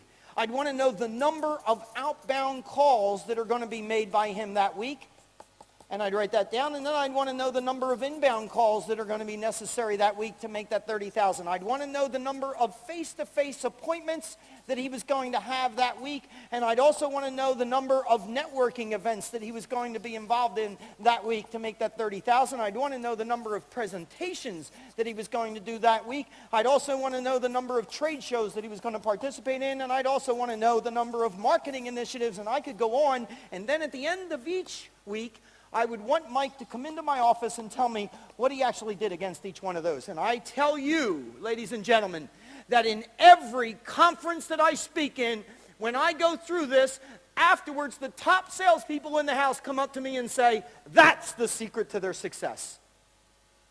Things that get measured get done. But the medium to poor performing salespeople resist this like the plague. They say, hey, I didn't come in here to be an accountant, I came here to sell. No, you came here and hoped that I wasn't going to hold you accountable. The number one thing that I could share with somebody to increase their effectiveness in the field as a salesperson is to put their goals in writing, have a plan to achieve the goals, a system of measurement, and a system of accountability. The second is self-renewal. Self-renewal is where we work on our heads. 50% or more of success at selling is a head case. So you better work on it. How about the law of responsibility? Recognizing that we're responsible for the outcomes we experience. You see, the top producing guys, they recognize that they get it done regardless of the market. The bottom guys, they look at all the reasons why not. The law of self-discipline. Success comes from doing what you should be doing, when you should be doing it, whether you want to or not. I'll give you the word for salespeople. It's time management. That's what self-discipline is. Do you know what? Most of our salespeople don't have to come into the offices each day. We don't know when they start work. We don't know when they stop. We don't know how long they take for lunch. We don't know whether that golf is really business golf or not business golf. And do you know what? That is an incredible privilege that salespeople have. And I will tell you right now, most abuse the privilege. And I'll have proof of it. In every one of my training and workshops, I grab a hold of them and I ask this question: what is the most productive day of the year? And after they tell me the first of the year and Monday, and we finally agree that it's the day before you go on vacation. Isn't it? Don't we make a list of all the things that we got to get done before we can go on vacation? And I walk up into the office and Mike grabs a hold of me and he says, hey Jack, I need about 30 minutes of your time. And I go, not on the list, but I'll see you when I get back from vacation. I'll get more done that day than any other day of the year. And you know what I ask salespeople in my training? I ask them, how much more in sales would you have recorded last year if you worked every day as if it was the day before vacation? Do you know what they tell me? well over 25% increase in sales. How many CEOs in this room are salivating over a 25% or more increase in sales? And that has nothing to do with strategies. It has nothing to do with tactics. That is a head case called time management, the law of self-discipline. You see, the things I'm talking about right now can be taught. They need to be taught. Perception of value and building a touch system. I'm going to link those together. When you go to the website in about 30 days and you are able to download this presentation, I want you to listen to this sentence. It is a long sentence. No one here is fast enough to write it down probably. Here we go. What perception of value are you creating in your marketplace such that people will go out of their way and or pay a premium to do business with you? The key word in that sentence is perception. The very first time that someone buys from us, they can't buy real value. You can only buy real value on the second and subsequent times in. The very first time they buy on perception. So not only do we have a responsibility as leaders to create real value, we should have meetings where we say, how do we create the perceived value? That can be taught. You know those baskets that I had up here earlier and I was talking about these touches? There's a way to teach salespeople how to create an effective touch campaign. I'll just show you just a sample of one. I use this in our company. I outsource this to a third-party firm. I close your loan as a salesperson in the company, and I fill this form out, and I send it to our third-party vendor, and this is what's going to happen to you, our customer, over the next 5 years. On the 15th day, you're going to get a letter from my sales guy that says, thanks, I appreciated your business, and enjoy your home, and if you know anyone else I could help, sure would appreciate the referral. It's signed by the salesperson. It is not really. They grabbed his signature off of that form. On the 30th day, you get a perks card welcoming you to the neighborhood with some discounts at some of the stores that are convenient for you. And on the 60th day, you get a survey. And you're going to get a survey every year for the next 5 years from us. And we made the question such that it gets you to think about maybe doing another loan with us before you might think about doing it. On the 5th month, you get a postcard from us, and on the 11th month, you get a greeting card that says, happy anniversary. A year ago, we had the pleasure of helping you get into that home. We appreciated your business, and if we could help anyone else that you know of, sure would appreciate the referral. On the 17th month, you get a postcard, and on the 23rd month, you get a survey. On Thanksgiving in the second year, you get a greeting card, and on the 29th month, you get a postcard, and on the 35th month, you get a survey. 4th of July in the third year, you get a greeting card, and on the 41st month, you get a postcard, and the 47th month, a greeting card, and the 48th month, you're getting a survey, and the 60th month, you get a greeting card, and you will be touched 15 times over the next 5 years by my sales force, and they compete with companies doing this. Who are you betting on for the next deal? Do you know what we call this? We call this system not fair. And you know what? I think we would like not fair as long as it broke in our favor. These things need to be taught to our salespeople. The next one on the list is Success Guide. The bad news that I have to share with you on that is this. I could give you an entire day on building the Success Guide. Yet I'm going to give it to you in 2 minutes. So it's probably going to fall short of the mark. Here's the concept. There's nearly nothing that could go on a sales call that couldn't be anticipated before you arrived. Let's try it again. There's hardly anything that could go on a sales call that couldn't be anticipated before your arrival. Therefore, that has properly positioned us that we could actually be planned and prepared before arriving for most anything that we will encounter. I'll give you one piece of the Success Guide. I ask my sales audiences all the time, objections. How many objections do you think are out there? That's what I ask them. And they say, hundreds, thousands, millions, infinite. And I say, really? I'm going to bet the entire room you couldn't get 15 up here. And in celebration of my second complete week here down under, I'm going to give you some to start with. I'll give you the price is too high. I'll give you that you're happy with your current supplier. I'll give you that you had a bad experience with our company. And I'll give you that the territory that we serve is local and you're looking for larger. And I'll give you that the program array that we offer isn't extensive enough. And so that's 5. That drops it to 10. And I'm willing to put $1,000 on this table and buy cocktails for the group if you can go to 10. I have done that for over 2 years, and no one has taken my money. Now, explain to me this. How does a salesperson get in their car, drive up to a prospect's office, and turn the car off and say, there's a million reasons why this person's going to turn me down. I think I'm ready to go in now. But if I could cure them of that disasterly thinking and say, there's less than 15, and let's come up with the best 2 answers that we could ever give to each one of them. And then when we do role practice, we'll pick one, and I expect the observer to hear one of those 2. If I have 100 salespeople, there are not 100 good answers to the price objection. There's probably 1 or 2. Here is a compliment to a top producing salesperson, but they often don't hear it as a compliment when I first share it with them. The best salespeople are canned. They are canned. They say the same thing the same way each time they encounter that situation.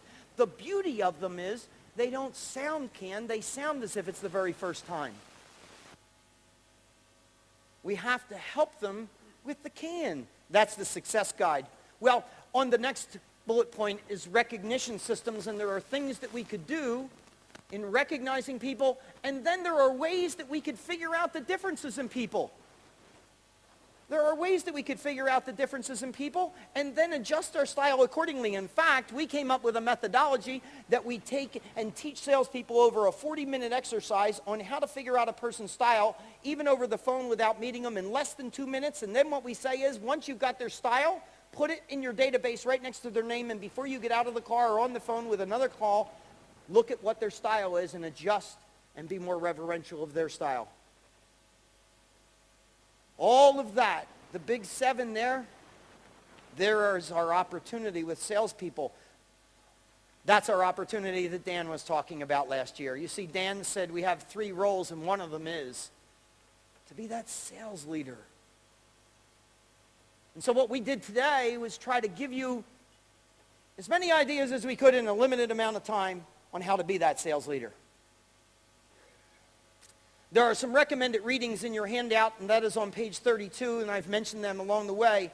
And page 33, 34, 35, and 36, and 37, all of those are what we call my best effort at giving you your personal action summary.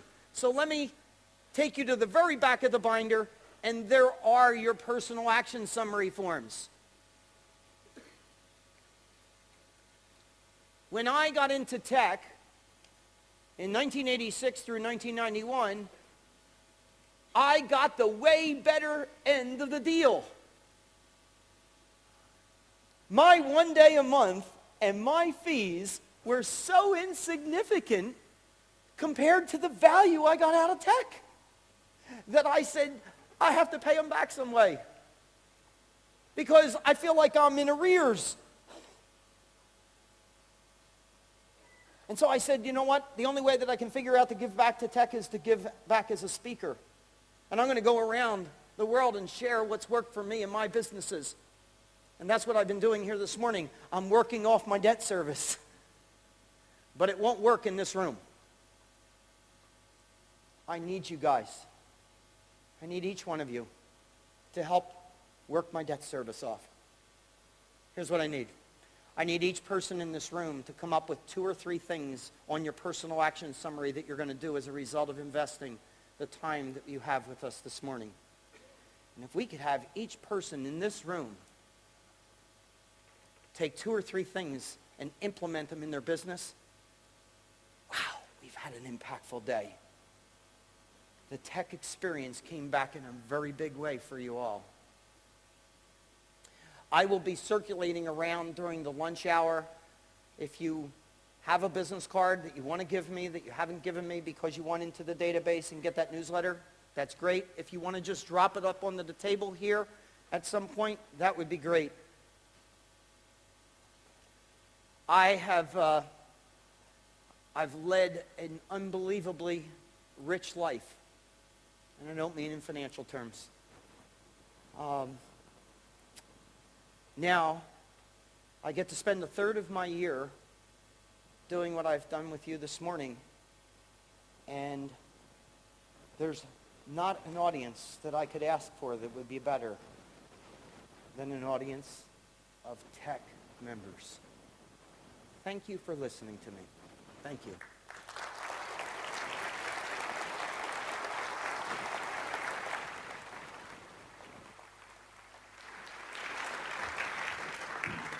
Thank you, Jack. In true TEC tradition, we do a vote of thanks for our speaker, and I'd like to call upon Tom Kirsten, the chair of TEC 8, TEC 208 and Key 108, to come up and do that for us today. Please welcome Tom Kirsten to the stage.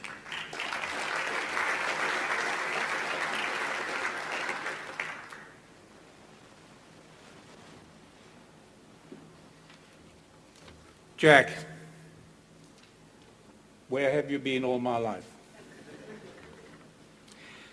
To all of you, ladies and gentlemen, I'd like to say on behalf of Jack, no more excuses. Jack has developed and bettered himself in a lifetime. You have the unique opportunity to benefit from that wisdom and knowledge in an hour, a day, a month, or a year. And I don't know what everybody else is planning to do, but Jack, you have given me the power to hold all of my members, and myself for that matter, accountable. And the next 12 months will be the year of the daily checks. And there are many. One of the best, obviously, is the spinach. I think if Jan Carlson had met with you many years ago, he would have called his book not Moments of Truth, but Moments of Spinach. The year of the daily check will be something my members and I will enjoy, and I have made a commitment to myself to let you know in the way you communicate over that period of time how we go. Thank you very much.